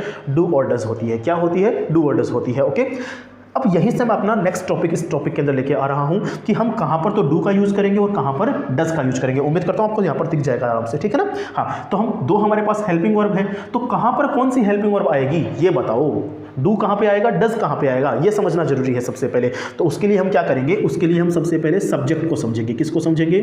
सब्जेक्ट को समझेंगे। और सब्जेक्ट को समझेंगे क्या? ये समझेंगे, देखो मुझे थोड़ा सा डीप आपको समझाना पड़ेगा तभी आपको समझ में आएगा। सब्जेक्ट क्या बन सकता है? तो आप कहोगे सर सब्जेक्ट जो है कोई भी नाउन बन सकता है, और क्योंकि नाउन का रिफ्लेक्शन ही क्या होता है या नाउन का प्रो वर्जन ही क्या होता है उसको प्रोनाउन बोलते हैं, तो या तो नाउन आपका सब्जेक्ट बन सकता है या प्रोनाउन आपका सब्जेक्ट बन सकता है। अब क्योंकि नाउन हमारे पास में अनलिमिटेड होती है, नाउन आपकी अनलिमिटेड होती है, कॉन्क्रीट भी होती है, स्टेटिव भी होती है, बहुत सारी होती है ना, विजिबल भी होती है, इनविजिबल भी होती है। तो हर एक सब्जेक्ट को उसके आधार के ऊपर हम तो डू डज तो नहीं कर सकते, डिवाइड नहीं कर सकते। इस वजह से हमने क्या किया, यहाँ पे जो नाउन है उसका जो प्रो वर्जन होता है प्रोनाउन, उसको काम में ले लिया। किसको काम में ले लिया? नाउन का जो प्रो वर्जन होता है प्रोनाउन, उसको काम में ले लिया। और प्रोनाउन हमें अच्छे से मालूम होते हैं सर कितने होते हैं, तो याद रखिएगा I, we, you, he, she, it, they और एनी नेम। ठीक है, बेसिकली कुछ किताबें बताती है 7 प्रोनाउन होते हैं और कुछ टीचर्स और कुछ किताबें 8 लेके चलते हैं। बातें की है, डोंट वरी, आपको समझने से मतलब है और चीज़ें वही लिखी है मैंने। जो 7 बताते हैं वो भी वही पढ़ाएंगे, जो 8 बताएंगे वो भी वही बताएंगे। देखो जरा 8 हो गए कि नहीं हो गए? 1 2 3 4 5 6 7 8। हालांकि ये नेम जो होता है वो नाउन होता है, इसको प्रोनाउन कंसिडर नहीं करते, इसी वजह से कुछ लोग क्या बताते हैं 7 बताते हैं, है ना। लेकिन हम लेंगे यहाँ पर, इसको कंसिडर करेंगे प्रोनाउन के रूप में नहीं, हम इसको एज ए प्रोनाउन के रूप में कंसिडर नहीं कर रहे हैं यहाँ पे, हम इसको एज ए सब्जेक्ट पढ़ेंगे इसलिए कंसिडर कर रहे हैं, हमारे लिए हेल्पफुल है इसलिए। लेकिन अगर देखा जाए तो प्रोनाउन तो इतने ही होते हैं, प्रोनाउन तो 7 ही होते हैं, इसलिए आप टेंशन में उसमें मत रहिएगा कि सर कुछ टीचर 7 बताते हैं आपने 8 लिख दिए। ये 8 मैंने इसलिए लिख दिए क्योंकि हमारे को अभी काम पड़ेगा इसका, ठीक है ना, चीज़ें आसान करने के लिए। देखिए कैसे, अब ये जो 7 या 8 में ये बोलूँ सब्जेक्ट हमारे पास में है, इनके लिए हम क्या कर सकते हैं, डू और डज को क्लासिफाई कर सकते हैं कि सर इनमें से कुछ के साथ में डू आ जाएगा, कुछ के साथ में क्या आ जाएगा, डज आ जाएगा। क्लियर है? देखना चला ध्यान से, मैं 2 कैटेगरीज बना रहा हूँ, आई, वी, यू और दे। फिर नेक्स्ट जो रिमेनिंग कैटेगरी मेरे पास रह गई वो क्या है, he, she, it, name. Okay, just a second, बताओ इतनी बात समझ में आ गई? मैंने ये 8 क्या लिखे हैं, सब्जेक्ट लिखे हैं, और इन 8 को मैंने 4-4 के 2 ग्रुप में डाल दिया है ना। वरना अगर मैं ये नेम नहीं लिखता तो फिर मेरे को एक 4 का रखना पड़ता है, एक 3 का रखना पड़ता, वो आपकी दिक्कत वही रहती कि सर 4 वाला कैसे याद करें, 3 वाला कैसे याद करें। तो अच्छा ये है कि इन 8 में से 4 को एक साइड में डाल दो और बाकी 4 को एक साइड में लिख दो, ठीक है। आप इनको बोल सकते हो प्लूरल सब्जेक्ट। क्या बोल सकते हो? Plural subject. देखो मैं लिखवा ही देता हूँ, चलो अच्छे से, आप इनको बोल सकते हो प्लूरल सब्जेक्ट, ओके। और आप इन चारों को क्या बोल सकते हो, सिंगुलर सब्जेक्ट। क्या बोल सकते हो? Singular subject. आपके मन में एक सवाल आ रहा है जो मुझे मालूम है, आपके मन में ये सवाल आ रहा है कि सर ये गलती कर दिया आपने, प्लूरल सब्जेक्ट के अंदर क्या लिख दिया आपने, आई लिख दिया। तो इसको समझो, इसको समझा देता हूं मैं, ये गलत नहीं लिखा है मैंने यहाँ पे। आई जो होता है, समझा देता हूँ, सुन लो ध्यान से। आई जो होता है वो होता तो सिंगुलर है, आई जो होता है होता तो सिंगुलर है, लेकिन वर्ब कैसे लेके आएगा अपने पास में, हमेशा प्लूरल वर्ब लेके आएगा। जो हेल्पिंग वर्ब लेके आएगा अपने पास में वो कौन सी लेके आएगा, प्लूरल हेल्पिंग वर्ब लेके आएगा। सिर्फ और सिर्फ पास्ट कंटिन्यूअस की अगर मैं बात करूं तो वहां पर आपका जो आई है वो सिंगुलर हेल्पिंग वर्ब लेके आता है वॉज, अदरवाइज वहां पर भी वर्ब लेके आता है आई वर्ड, लेकिन वो कंडीशनल के अंदर लेके आता है, वो चीजें अलग हो जाएगी, वो एरिया अलग हो जाएगा, वो डायरेक्शन अलग हो जाएगी। लेकिन फिलहाल हमारा मकसद ये है समझना, तो मैं आपको लिमिटेड रखता हुआ चलूं कि फिलहाल के लिए अभी आप इतना मान के चलो कि आई हमारे पास में सिंगुलर सब्जेक्ट होता है, लेकिन वर्ब कौन सी लेके आएगा, हमेशा प्लूरल वर्ब लेके आएगा। तो ये 4 ग्रुप हमने बनाया प्लूरल सब्जेक्ट का और ये 4 ग्रुप हमने बनाया सिंगुलर सब्जेक्ट का। और अब हमें ये बात अच्छे से मालूम है, जैसा जैसा सब्जेक्ट होता है वैसी वैसी वर्ब होती है ना।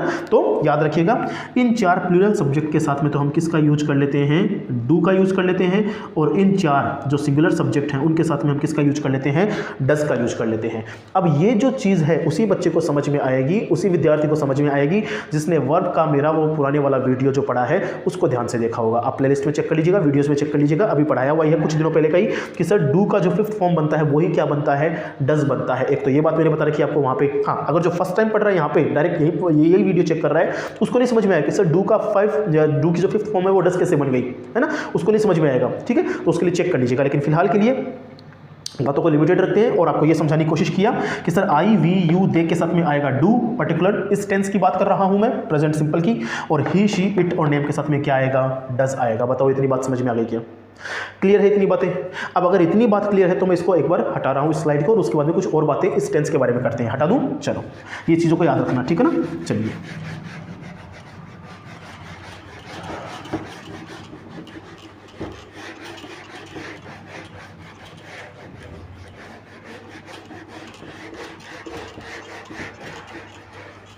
अब देखिएगा, अब मुझे आपको एक बात और बतानी है इस टेंस के अंदर, क्या वो ये बताना है कि अगर आपने ध्यान से देखा हो कि मैंने पॉजिटिव पैटर्न के अंदर मैंने ये लिखवाया था आपको कि मेन वर्ब की फर्स्ट फॉर्म में क्या लगा हुआ, आप एस और यस लगाओ, यही लगाया था, है ना, और यही पढ़ा था। अब हम इस चीज़ को डीपली थोड़ा सा डिस्कस करेंगे और इस चीज़ को डीपली डिस्कस करने के लिए मैं सबसे पहले एग्जांपल लेता हूँ प्ले।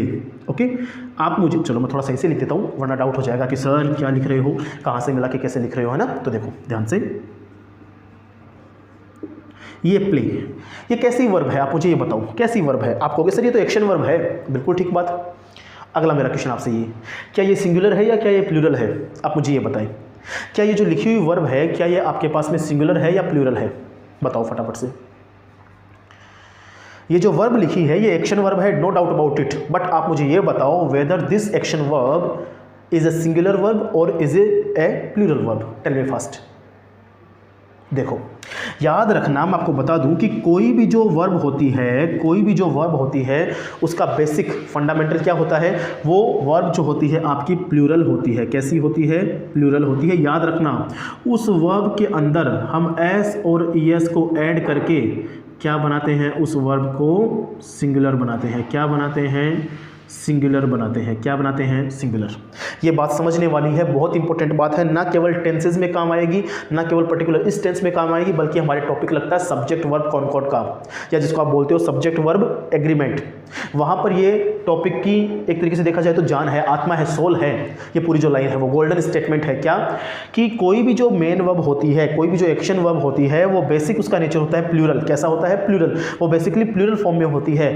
बाई एडिंग एस और ES in that particular word meaning or in that particular verb you can form singular verb. Okay, you can form singular verb. Okay, तो अगर अब मैं आपसे पूछना शुरू करूं थोड़ा सा, तो मुझे लगता है आप आंसर दे पाएंगे कि वर्क और वर्क्स, ओके, गो और गोज। क्लियर। अगर मैं बोलूं टेल एंड टेल्स, अगर मैं बोलूं मेक एंड मेक्स, एग्जाम्पल तो बहुत सारे हो सकते हैं, लेकिन अपना काम तो सिर्फ इतना समझ में आना चाहिए, है ना। समझ में आया कि नहीं आया, बस इतना ही है। इस सिद्धांत के आधार पर आप मुझे वहाँ पे वो लिखी हुई वर्ड मीनिंग जो है work works, go goes, tell tells, make makes, आप मुझे ये बताओ कौन सी प्लूरल वर्ब है और कौन सी सिंगुलर वर्ब है। तो आप मुझे आराम से बता दोगे कि सर इस साइड में जो लिखी हुई वर्ब है ये सारी की सारी कैसी हैं, तो आप कहोगे सर ये तो प्लूरल वर्ब है हमारे पास में, है ना। और इस साइड में जहाँ पर एस और ईएस लगा हुआ है, देखो यहाँ पर एस लगा है ना, यहाँ पर एस लगा, और यहाँ पर ये क्या है, ईएस लगा हुआ है ना। तो जहाँ पर एस और ईएस लगता है उसको हम क्या बोल देते हैं, सिंगुलर वर्ब। क्या बोल देते हैं, सिंगुलर वर्ब। ओके, जरूरी नहीं है एस और ईएस ही लगे, आई ईएस भी लग सकता है। कैसे, जरा देखना थोड़ा ध्यान से। अगर मैं बोलता हूँ स्टडी, तो स्टडी का सिंगुलर क्या बन जाएगा, तो आप कहोगे सर स्टडी के अंदर वाई को हटा के क्या लगा दो, आई ईएस लगा दो, है ना। बात समझ में आ रही है? तो मैंने ये आपको एक छोटा सा कंसेप्ट समझाया कि सर कोई भी जो वर्ब होती है, एंड बेसिकली कौन सी वर्ब, आपकी जो एक्शन वर्ब्स होती है उनका नेचर क्या होता है, प्लूरल होता है। उनमें एस और ईएस को जब हम ऐड कर लेते हैं सॉरी, उसमें हम एस और ईएस को ऐड कर लेते हैं तो जो वर्ब हमारे पास फॉर्म होके आती है उसको हम क्या बोलते हैं, सिंगुलर फॉर्म बनते हैं। और यहाँ पर फिर मैंने आपको कुछ एग्जांपल समझाए, है ना।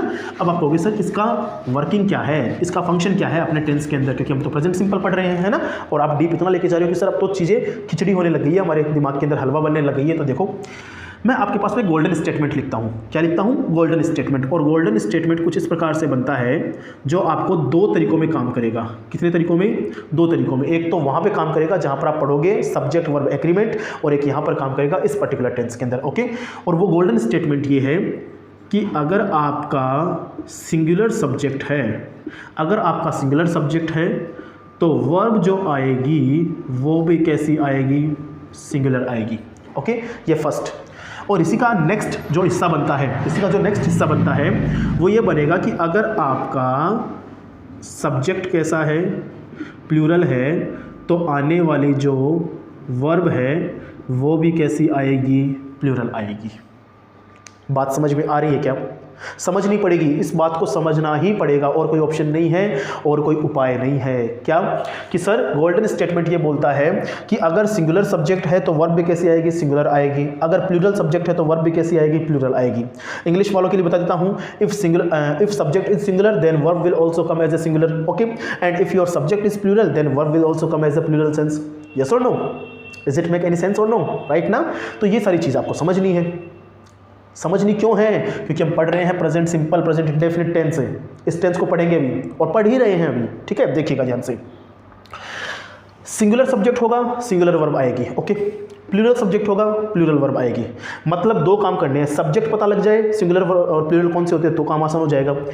वर्ब पता लग जाए सिंगुलर और प्लूरल कौन सी होती है तो काम आसान हो जाएगा। और ये काम तो मैं आसान आपका करवा चुका हूँ, अभी बताया था मैंने आपको कि सिंगुलर सब्जेक्ट और प्लूरल सब्जेक्ट कौन से होते हैं। वो जो 4 सब्जेक्ट लिखे थे, आई, वी, यू, दे, वो तो होते हैं प्लूरल सब्जेक्ट, और जो बच गए ही, शी, इट और एनी नेम, वो क्या होते हैं, सिंगुलर सब्जेक्ट। ये तो काम हो गया इनका। इधर आओ, अभी तो बताया था जैसे स्लाइड के पहले क्या कि कोई भी जो वर्ब होती है बेसिकली क्या होती है, वो प्लूरल सेंस में होती है, यहाँ पे है ना, प्लूरल सेंस में होती है। और उसमें हम सिंगुलर कब बनाते हैं, उसके अंदर एस और ईएस को ऐड करके बनाते हैं। बनाते कि नहीं बनाते हैं? तो बस अब इस रूल को माइंड में रखना और आपका टॉपिक तैयार हो जाएगा। कैसे तैयार होगा अभी करवा देते हैं। देखो ध्यान से, मैं कुछ एग्जांपल ले रहा हूँ, है ना, देखना clearly. Ram, I, we, she, it, काफ़ी है इतने एग्जांपल, ओके। आप मुझे बताते चलना साथ साथ में, ठीक है ना। चलो मैं यहाँ लिख रहा हूँ fly, flies, okay. Make, makes, go, goes, comes, write और राइट्स। क्या आएगा फिल इन द ब्लैंक में, क्या आएगा बस इतना बता दो आप तो मेरे को। फिल इन द ब्लैंक में क्या आएगा बस इतना बता दीजिए फटाफट से। सामने स्टेटमेंट लिखे पड़े हैं सारे के सारे, ओके। रूल लिखा पड़ा है, गोल्डन स्टेटमेंट है, इसके तहत आप मुझे बता दो क्या करना है। सब्जेक्ट आइडेंटिफाई करना है। If your subject is singular then verb will also come as a singular. If your subject is plural then verb will also come as a plural. तो देखो जरा ध्यान से, राम सिंगुलर है या प्लूरल है? सर सिंगुलर है ऑब्वियसली। तो सिंगुलर वर्ब है, सिंगुलर सब्जेक्ट है, तो वर्ब भी कैसी आएगी, सिंगुलर वर्ब आएगी। और सिंगुलर वर्ब कैसी होती है, जिसमें एस और एस लगता है। तो सर इसके अंदर राइट ऑप्शन कौन सा हो जाएगा, फ्लाइज हो जाएगा, है ना। अच्छा मैंने राम लिखिएगा, राम फ्लाइज, राम उड़ता है। चलो कोई नहीं, अपने काम करते हैं, राम की जगह काइट ले लेते हैं ना। राम थोड़ी ना उड़ पाएगा, राम तो नहीं उड़ पाएगा, तो हम क्या करते हैं, काइट उड़ा देते हैं, ओके। तो काइट, अब काइट तो सिंगुलर है, सिंगुलर है तो सिंगुलर वर्ब आ गई। आई सिंगुलर होता है लेकिन वर्ब कौन सी लेके आएगा, बताया था थोड़ी देर पहले, वर्ब लेके आएगा प्लूरल, तो I make, okay. We plural subject है, वर्ब कौन सी लेके आएगा, plural, we go. She singular subject है, सिंगुलर वर्ब आएगी जिसमें एस और ई एस है। इट सिंगुलर आएगा या वो प्लूरल आएगा, सर सीधी सी बात है सिंगुलर वर्ब आएगी, तो इट राइट्स। बताओ इतनी बात समझ में आ गई क्या? समझ में आ गई इतनी बात? अगर इतनी बात आपको समझ में आ गई तो अब आपका प्रेजेंट सिंपल लगभग तैयार है, ओके। देखना थोड़ा ध्यान से, देखिएगा। एग्जाम्पल पे चलने से पहले अच्छा एक बात आपको और बता दूं मैं, जो हेल्पिंग वर्ब वाली थी वो है ना कि डू तो हमारे पास में प्लूरल वर्ब होती है और जो डज होता है वो हमारे पास में सिंगुलर वर्ब होता है। उम्मीद करता हूँ आपको समझ में आ गया होगा। जब मैंने आपको डू और डज समझाया था ना तो मैंने आपको वहाँ पर बताया भी था। चलो मैं दोबारा बता देता हूँ कि डू जो होता है आपका प्लूरल वर्ब होता है जो प्लूरल सब्जेक्ट के साथ में आता है, और डज जो होता है सिंगुलर वर्ब होता है जो सिंगुलर सब्जेक्ट के साथ में आता है ना। एग्जाम्पल भी कर लेते हैं वरना कहीं आप रह जाएगा है ना कि एग्जाम्पल नहीं किया। तो देखना जरा ध्यान से, I, we, you, they, he, she, it और नेम, है ना, यही तो है हमारे पास में। और ये इनके चार ग्रुप हमने बना रखे हैं, चार ग्रुप मतलब चार वर्ड्स के ग्रुप बना रखे हैं ना। तो देखो ध्यान से, आई के साथ क्या आएगा, कौन सी वर्ब है प्लूरल, तो सर डू है तो आई डू आएगा। वी के साथ में प्लूरल वर्ब है तो वी डू, यू के साथ में यू डू, है ना, दे के साथ में दे डू, और ही के साथ में क्या आएगा, डू या डज।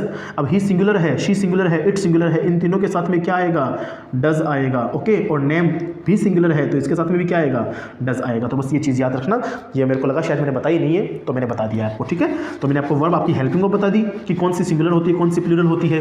फिर मैंने आपको बता दिया कि मेन वर्ब आपकी सिंगुलर और प्लूरल कौन सी होती है, सब्जेक्ट सिंगुलर और प्लूरल कौन से होते हैं। अब कुछ नहीं करना है, अब कुछ बातें और बची हैं 10-5% की, वो समझनी है और उसके बाद में कुछ एग्जाम्पल्स करेंगे, ठीक है। देखिए जरा ध्यान से, प्रेजेंट सिंपल का यूज़ हम कहाँ करते हैं, प्रेजेंट सिंपल का हम यूज़ करते हैं आरपीएफ। कहाँ करते हैं, आरपीएफ में करते हैं। कहाँ करते हैं जी, आरपीएफ में। RPF, reserve police force. याद रखने का तरीका है और कुछ नहीं है, याद रखने का तरीका पढ़ा रहा हूँ कि प्रेजेंट सिंपल का हम यूज़ कहाँ करते हैं, तो आप यहाँ यूज़ करोगे आरपीएफ और लास्ट में एस जोड़ देना, ठीक है ना। देखो ध्यान से, आर मानी होता है रूटीन। क्या होता है, रूटीन। कोई भी डूअर हो उसका अगर कोई रूटीन आपको बताना है तो वो प्रेजेंट सिंपल लेके आएगा अपने साथ में। क्या लेके आएगा, प्रेजेंट सिंपल। ओके, पी का मतलब क्या होता है, बताओ फटाफट से। पी का मतलब क्या होता है, पी का मतलब होता है परमानेंट। क्या होता है, परमानेंट। परमानेंट क्या, परमानेंट वो जो फिक्स है, जो क्या है, फिक्स है, जो टेम्पररी नहीं है। ओके, एफ, एफ का मतलब क्या होता है, एफ का मतलब होता है फ्रीक्वेंसी। क्या होती है, फ्रीक्वेंसी। क्या होती है, फ्रीक्वेंसी होती है। और एस, एस का मतलब बताओ क्या करोगे, एस का मतलब क्या करोगे, तो एस का मतलब आप करोगे शेड्यूल। क्या करोगे, शेड्यूल। क्या करोगे, शेड्यूल, ठीक है। तो रूटीन वाले जितने भी सेंटेंसेस होते हैं हमारे पास में, समझाऊंगा एग्जांपल देके, डोंट वरी। रूटीन के जितने भी सेंटेंस हमारे पास में होते हैं उनमें क्या लगेगा, प्रेजेंट सिंपल लगेगा। ओके जी। परमानेंट अगर कोई भी है चीज़, अगर डूअर आपका परमानेंट काम कर रहा है, कोई भी एक्शन कर रहा है परमानेंट, तो क्या लगेगा, तो आपका प्रेजेंट सिंपल लगेगा, ठीक है। अगर कोई फ्रीक्वेंसी है, अगर कोई फ्रीक्वेंसी है, या फ्रीक्वेंसी के साथ में आप एक बात और कह सकते हो कि अगर कोई फैक्ट आपके पास में है, अगर कोई फैक्ट आपके पास में है तो भी क्या आएगा उस सेंटेंस में, प्रेजेंट सिंपल आएगा। और अगर तो क्या है, कोई शेड्यूल है, कोई शेड्यूल फिक्स कर रखा है आपने, तो उसमें भी क्या आएगा, प्रेजेंट सिंपल आएगा, ठीक है। आप एफ के साथ में फ्यूचर भी ले सकते हो, डोंट वरी, मैं आपको समझाऊंगा, चिंता मत कीजिए।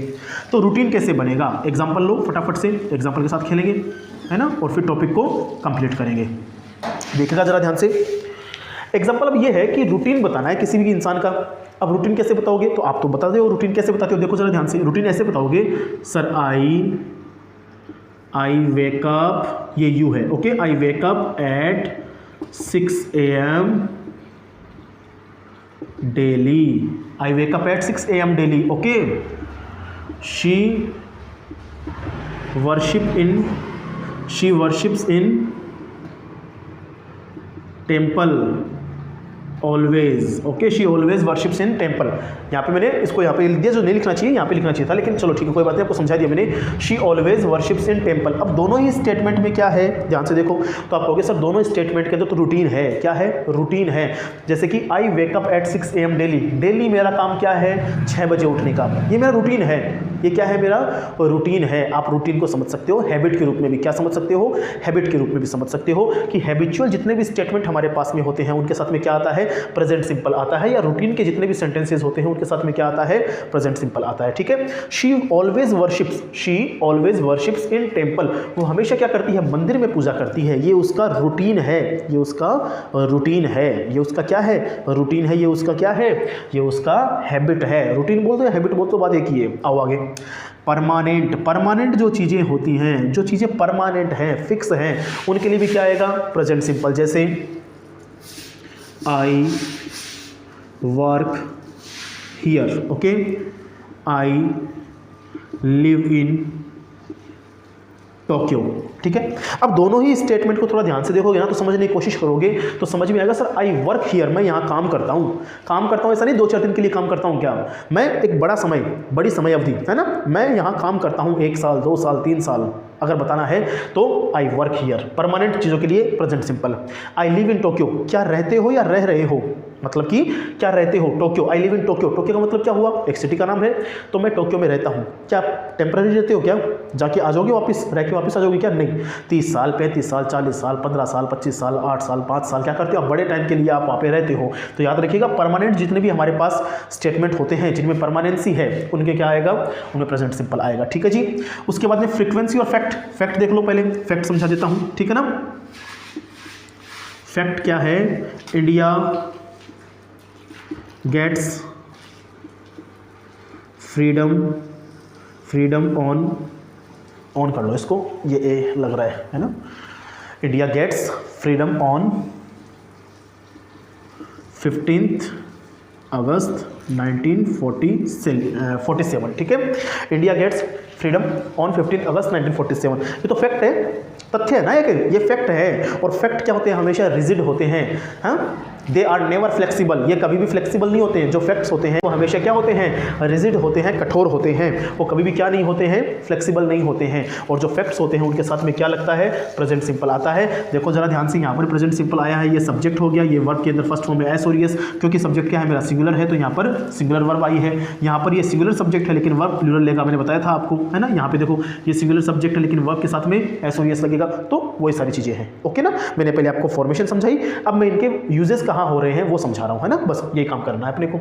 उसके बाद फ्रीक्वेंसी बड़ा इंपॉर्टेंट है, एडवर्ब है फ्रीक्वेंसी देखा जाए तो वैसे, है ना। मैं बता देता हूँ फटाफट से एक बार, देखो एक तो होती है नेवर, ओके, एक होता है हार्डली, या जिसको आप क्या बोल देते हो, रेयरली, ओके। एक होता है आपका समटाइम्स, ओके, या इसी को साथ में आप ले सकते हो ऑफन, क्या ले सकते हो, ऑफन। और एक होता है ऑलवेज। ये हमारे पास में क्या है बताओ, ये हमारे पास में फ्रीक्वेंसी है, क्या है, फ्रीक्वेंसी है। और फ्रीक्वेंसी से जुड़े हुए जो सेंटेंसेस होते हैं उनमें प्रेजेंट सिंपल आता है, क्या आता है, प्रेजेंट सिंपल। जैसे नेवर है, इसका मतलब उसकी फ्रीक्वेंसी कितनी है, 0% है। हार्डली और रेयरली है, इसका मतलब उसके अंदर परसेंटेज कितने हैं हमारे पास में, 10 to 20% क्या है, फ्रीक्वेंसी है। समटाइम्स और ऑफन है, इसका मतलब कभी कभार, है ना, 50-50% है, कभी कभी हो जाता है काम, है ना। ऑलवेज के अंदर कितनी परसेंट पॉसिबिलिटी है, 100% पॉसिबिलिटी है उस काम को करने की। ओके, देखो कैसे अभी समझाता हूँ एग्जांपल में। मैं यहाँ लिख दूँ एग्जांपल, अगर आपको हो तो, है ना, नीचे समझ में नहीं आएगा हो सकता है तो यहाँ लिख देता हूँ, झुकना पड़ेगा। देखो यहाँ पे, और देखिए जरा ध्यान से, मैं बोलता हूँ कि राधा नेवर, थोड़ा सा अच्छे से लिख लेते हैं, है ना। राधा, बस खत्म करने वाले इसको, है ना, टॉपिक कंप्लीट होने वाला है अपना। Radha never complains, okay. देखो जरा ध्यान से, राधा कभी भी शिकायत नहीं करती है, ये फ्रीक्वेंसी है ना, नेवर, तो नेवर, राधा कभी भी क्या नहीं करती है, कंप्लेन नहीं करती है, कभी भी नहीं करती है, तो फ्रीक्वेंसी के चांसेस कितने, 0%। राधा कभी भी कंप्लेन्स नहीं करती, खत्म। अगर आप यहाँ पे चाहो तो हार्डली भी लगा सकते हो, राधा हार्डली कंप्लेन्स, ओके, ये एल है, ओके ना, याद रख लेना। तो हार्डली, राधा बहुत मुश्किल से कंप्लेन करती है, इक्का दुक्का बार है जो कभी क्या करती है, शिकायत कर देती है। Radha sometimes complains, okay, Radha कभी कभी क्या करती, कंप्लेन करती है ना, राधा कभी कभी कंप्लेन करती है। और राधा ऑलवेज कंप्लेन्स, राधा हमेशा कंप्लेन करती है, शिकायत करती है। तो जो फ्रीक्वेंसी वाले जो स्टेटमेंट होते हैं उनमें क्या आता है, प्रेजेंट सिंपल आता है। देखो मैंने प्रेजेंट सिंपल लगा रखा है, सिंगुलर सब्जेक्ट है तो सिंगुलर वर्ब आई है, एस और एस वाली है कि नहीं, है ना। तो ये होता है आपका फ्रीक्वेंसी और फैक्ट। तो उम्मीद करता हूँ आपको ये चीज़ समझ में आ गई होगी, बाकी मैं भी आपको दोबारा लिखवा दूंगा, ओके। देखना जरा ध्यान से आगे। अब क्या है, शेड्यूल। तो शेड्यूल जो हमारे फिक्स हैं, शेड्यूल फिक्स होते हैं ना, जिसको आप क्या बोलते हो, एजेंडा बोल देते हैं बड़े टेक्निकल लैंग्वेज में, तो है ना, एजेंडा क्या है हमारा, ओके। प्रोपेगेंडा क्या है, एजेंडा क्या है, और नॉर्मल लैंग्वेज में शेड्यूल बोल देते हो। क्या शेड्यूल है आपका आज का, क्या करने वाले हो, क्या प्लान करने वाले हो। तो जो भी शेड्यूल फिक्स होता है उसके लिए भी क्या आता है, प्रेजेंट सिंपल। वहाँ पर भी क्या काम में आता है, प्रेजेंट सिंपल। जैसे एग्जाम्पल के लिए train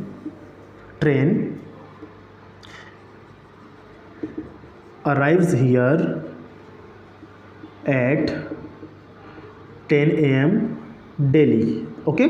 train arrives here eight 10 AM daily. जो ट्रेन है वो हमेशा यहाँ पर आती है कितनी बजे? 10 बजे। तो ये क्या है उसका शेड्यूल ही तो है ना उस ट्रेन का, ये क्या है उस ट्रेन का शेड्यूल है। तो शेड्यूल के लिए भी क्या आएगा अपने पास में? प्रेजेंट सिंपल या प्रेजेंट इंडेफिनिट आएगा। बताओ इतनी बात समझ में आ गई क्या? बताओ फटाफट से। अगर इतनी बात समझ में आ गई तो हमने क्या समझा? बताओ एक बार रिपीट करो मेरे साथ में। हमने ये समझा कि सर ये जो R, P, F और S आपने बनाया है ना, ये क्या है इनका? ये इनका यूजेज है। ये क्या है? इनका यूजेज है। प्रेजेंट सिंपल टेंस कहाँ यूज़ होता है? तो आप कहोगे सर जितने भी रूटीन वाले सेंटेंसेज हैं उनमें प्रेजेंट सिंपल आएगा, जितने भी परमानेंट थिंग्स हैं उनमें सारे के सारे स्टेटमेंट में प्रेजेंट सिंपल आएगा, जितने भी फ्रीक्वेंसी वाले स्टेटमेंट्स हैं उन सब में क्या आएगा? प्रेजेंट सिंपल आएगा। और जितने भी फैक्ट हैं, फैक्ट आपका चाहे साइंटिफिक फैक्ट हो जाए, क्या हो जाए? साइंटिफिक फैक्ट हो, हिस्टोरिकल फैक्ट हो, जैसे ये हिस्टोरिकल फैक्ट है ना, साइंटिफिक फैक्ट हो गया, हिस्टोरिकल फैक्ट हो गया, जनरल फैक्ट हो गया। ओके, तो जितने भी फैक्ट हमारे पास में है उन सब में क्या आएगा? प्रेजेंट सिंपल आएगा। और जितने भी शेड्यूल हमारे पास में होता है, जितने भी प्लान्स हम लोग करते हैं, चाहे वो नियर फ्यूचर का ही क्यों ना हो, है ना, तो उन सब में भी क्या आएगा? आपका प्रेजेंट सिंपल आएगा। तो ये हमने पढ़ी इसके यूजेस। क्या पढ़ लिए? यूजेस पढ़ लिए। ओके, अब हम एक इंपॉर्टेंट कंसेप्ट की बात करते हैं। ओके, देखना जरा ध्यान से, जो यहाँ से निकलता है हमारे पास। अभी समझा देता हूँ, देखो फटाफट से। बोर तो नहीं हो रहे होंगे आप लोग आराम से, है ना? मुझे समझ में आ रहा है शायद। बोर नहीं होना है, अपने को समझना है और डीपली डिस्कशन करना है ना? देखो ध्यान से, बस लास्ट 5 मिनट है हमारे पास में और उसको कंप्लीट करते हैं। देखना, अब कुछ आपको एडवर्ब्स याद रख लेने हैं। क्या याद रख लेने हैं? एडवर्ब्स। या तो एडवर्ब्स बोल दो या आप इनको बोल दो आइडेंटिफिकेशन। क्या बोल दो?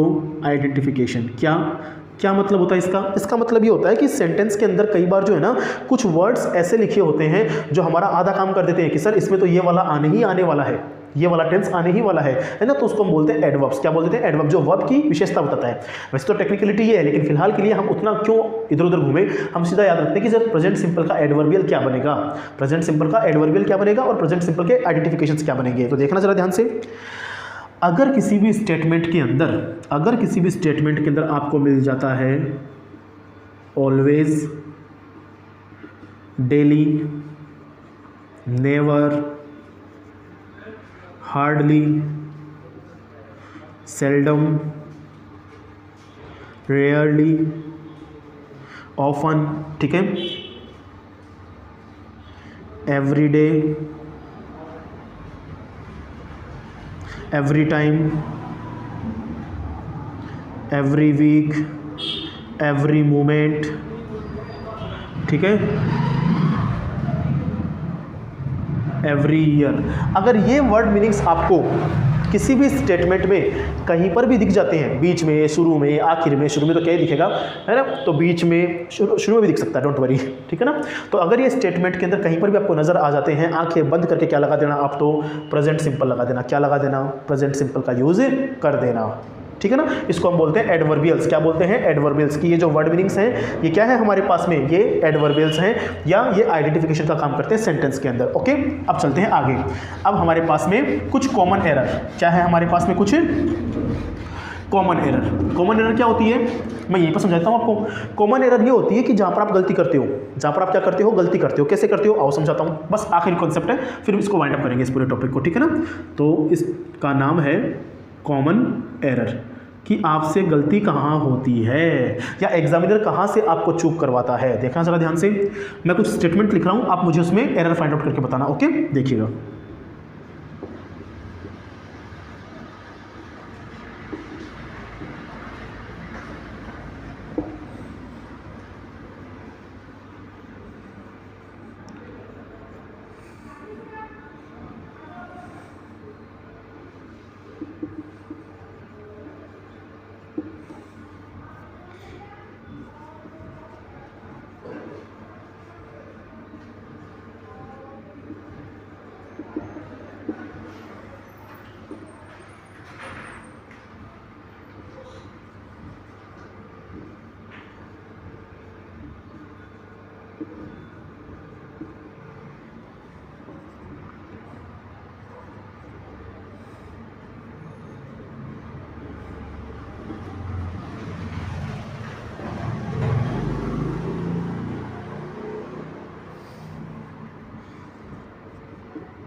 देखो ये कितने लिखे मैंने, 6 स्टेटमेंट लिखे हैं, बस लास्ट कंसेप्ट है इस टॉपिक का। सारी बातें मैंने आपको बता दी हैं, एग्जांपल्स भी मैंने कर लिए हैं, बाकी एग्जांपल भी हम और कर लेंगे अगर आप कहोगे तो, लेकिन लगभग हमारा टॉपिक कंप्लीट हो गया प्रेजेंट सिंपल का।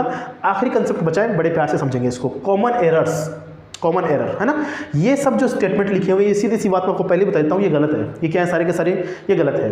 ये क्या है, गलत है। इनको सही करो, सही करो। अब सही वही कर सकता है जिसने पूरा वीडियो अच्छे से देखा है, जिसको कंसेप्ट क्लियर है। कैसे, जरा देखो ध्यान से, बिना टाइम लिए मैं बताता हूँ आपको। ये सब्जेक्ट हो गया सेंटेंस का, ये वर्ब हो गई। क्या ये मैच हो रहे हैं क्या? सब्जेक्ट कैसा है, प्लूरल सब्जेक्ट है, और वर्ब कैसी आ रही है, सिंगुलर आ रही है। तो इसका सही वर्जन कैसे बनेगा, इसका सही वर्जन बनेगा, चलो मैं यहीं पे बताता हूँ, बार बार नहीं लिखना पड़ेगा। जो गलत है ना उसको मैं सही करके बताता हूँ। ओके, देखना जरा ध्यान से। तो वी ट्राइज ना होके क्या हो जाएगा, वी ट्राई हार्ड। हम बहुत कठिन परिश्रम, वी ट्राई हार्ड ना, हम बहुत कोशिश करते हैं, हम बहुत कोशिश करते हैं। तो यहाँ पे IES नहीं आएगा, सिंगुलर वर्ब नहीं आएगी, यहाँ पे TRY आएगा। Okay, first form of the verb. Everyone do mistakes, हर इंसान मिस्टेक्स करता है, गलतियाँ करता है। एवरीवन डू, बताओ ये क्या सही है कि नहीं है? एवरीवन ये सिंगुलर सब्जेक्ट है कि नहीं है? एवरीवन तो सिंगुलर सब्जेक्ट है ना। और सिंगुलर सब्जेक्ट के साथ में तो, सिंगुलर सब्जेक्ट के साथ में तो क्या आएगा, सिंगुलर वर्ब आएगी। यहाँ पर तो डू लिखा हुआ है ना, तो यहाँ पे क्या आएगा, एवरीवन डज। यहाँ पे क्या आएगा, एवरीवन डज। ओके, तो everyone does mistakes. Okay, clear है। शी कम हियर डेली, कुछ गलती नजर आ रही है, कहाँ है गलती? गलती है यहाँ पे, कम नहीं आएगा। शी के साथ में तो क्या आता है, शी के साथ में तो कम्स आता है। शी कम्स हियर डेली, वो यहाँ रोजाना आती है। Okay, next, does you think, क्या सही लिखा है क्या मेरा इंट्रोगेटिव? यू के साथ में तो कौन सी हेल्पिंग वर्ब लगती है, बताओ फटाफट से। यू के साथ में तो डू आता है, तो ES नहीं आएगा। डू यू थिंक, ऐसा ही तो होता है, do you know, do you think, है ना। हाँ, फिर do she call you, do she call you, बताओ सही लिखा है क्या? नहीं, गलत लिखा है, तो इसको सही बनाओ। डज शी कॉल यू, क्या आएगा, डज शी कॉल यू, क्या वो तुम्हें कॉल करती है? Does she call you. क्यों आया ऐसा? क्योंकि शी जो है वो कैसा सब्जेक्ट है, तो आप कहोगे सर शी जो है मेरे पास में सिंगुलर सब्जेक्ट है, and with singular subject always singular verb will come. Okay, next. Does you love हर, क्या तुम उसको प्यार करते हो? तो यहाँ पर डज आएगा क्या, चेक करो। यू तो प्लूरल सब्जेक्ट होता है, और प्लूरल वर्ब कौन सी होती है, हेल्पिंग वर्ब, बताओ कौन सी होती है, डू या डज? तो आप कहोगे सर डू होती है, तो इसका मतलब ES नहीं आएगा। तो राइट ऑप्शन हो जाएगा डू यू लव हर, क्या तुम उसको प्यार करते हो, है ना। डज शी कॉल यू नहीं, हाँ yes, does she call you, है ना। डू शी कॉल यू नहीं आएगा, डज शी कॉल यू आएगा। इधर डू यू थिंक आएगा, ना कि डज यू थिंक आएगा। क्लियर। शी कम हियर नहीं, शी कम्स हियर आएगा। एवरीवन डू मिस्टेक्स नहीं, एवरीवन डज मिस्टेक्स आएगा। एंड वी ट्राइज नहीं, वी ट्राई हार्ड आएगा। बताओ ये सारी बात आपको समझ में आ गई क्या? अगर ये सारी बातें आपको समझ में आ गई, इसका मतलब हमारा पहला टेंस जो है कौन सा, प्रेजेंट सिंपल, और you can say present indefinite और present participle has been completed by your teacher, है ना। And who is your teacher in this video? Obviously I ना, ऑब्वियसली मी और आई। बताओ क्या होगा सही, मैं या मैं? आई का मतलब भी मैं और मी का मतलब भी मैं। देख लीजिएगा, अगर नहीं समझ में आए तो कुछ दिनों बाद में इसको डिस्कस करने वाले हैं यहीं पर, है ना। बताओ ये समझ में आ गया सारी चीज़ें? तो ठीक है, आज के लिए इतना काफ़ी है। उम्मीद करता हूँ वीडियो थोड़ा सा लंबा जरूर हुआ है, लेकिन कोशिश यही रखिए कि आपको एक ही वीडियो के अंदर ऐसे सारे का सारा मटेरियल आपको प्रोवाइड करवा दिया जाए जो आपके लिए आसान हो और जो आपके लिए समझने के लिए बहुत इजी हो जाए। ठीक है, तो इस वीडियो को बार बार देख लीजिएगा। अब हम नेक्स्ट वीडियो के अंदर जब भी बात करेंगे, हम बात करेंगे इसके नेक्स्ट टेंस की, कौन से की, प्रेजेंट कंटिन्यूअस की। कौन से टेंस की बात करेंगे? प्रेजेंट कंटिन्यूअस की बात करेंगे। But before that, if you have any query और any doubt regarding that particular video, means this particular video, you are welcome to put your all the comment below down there comment box. Okay, and जो भी comment करेगा मैं उसका क्या करूँगा, particularly जवाब जो बन सकता है, जो हो सकता है, वो मैं जरूर देने की कोशिश करूँगा। Till then enjoy yourself. Thank you so much.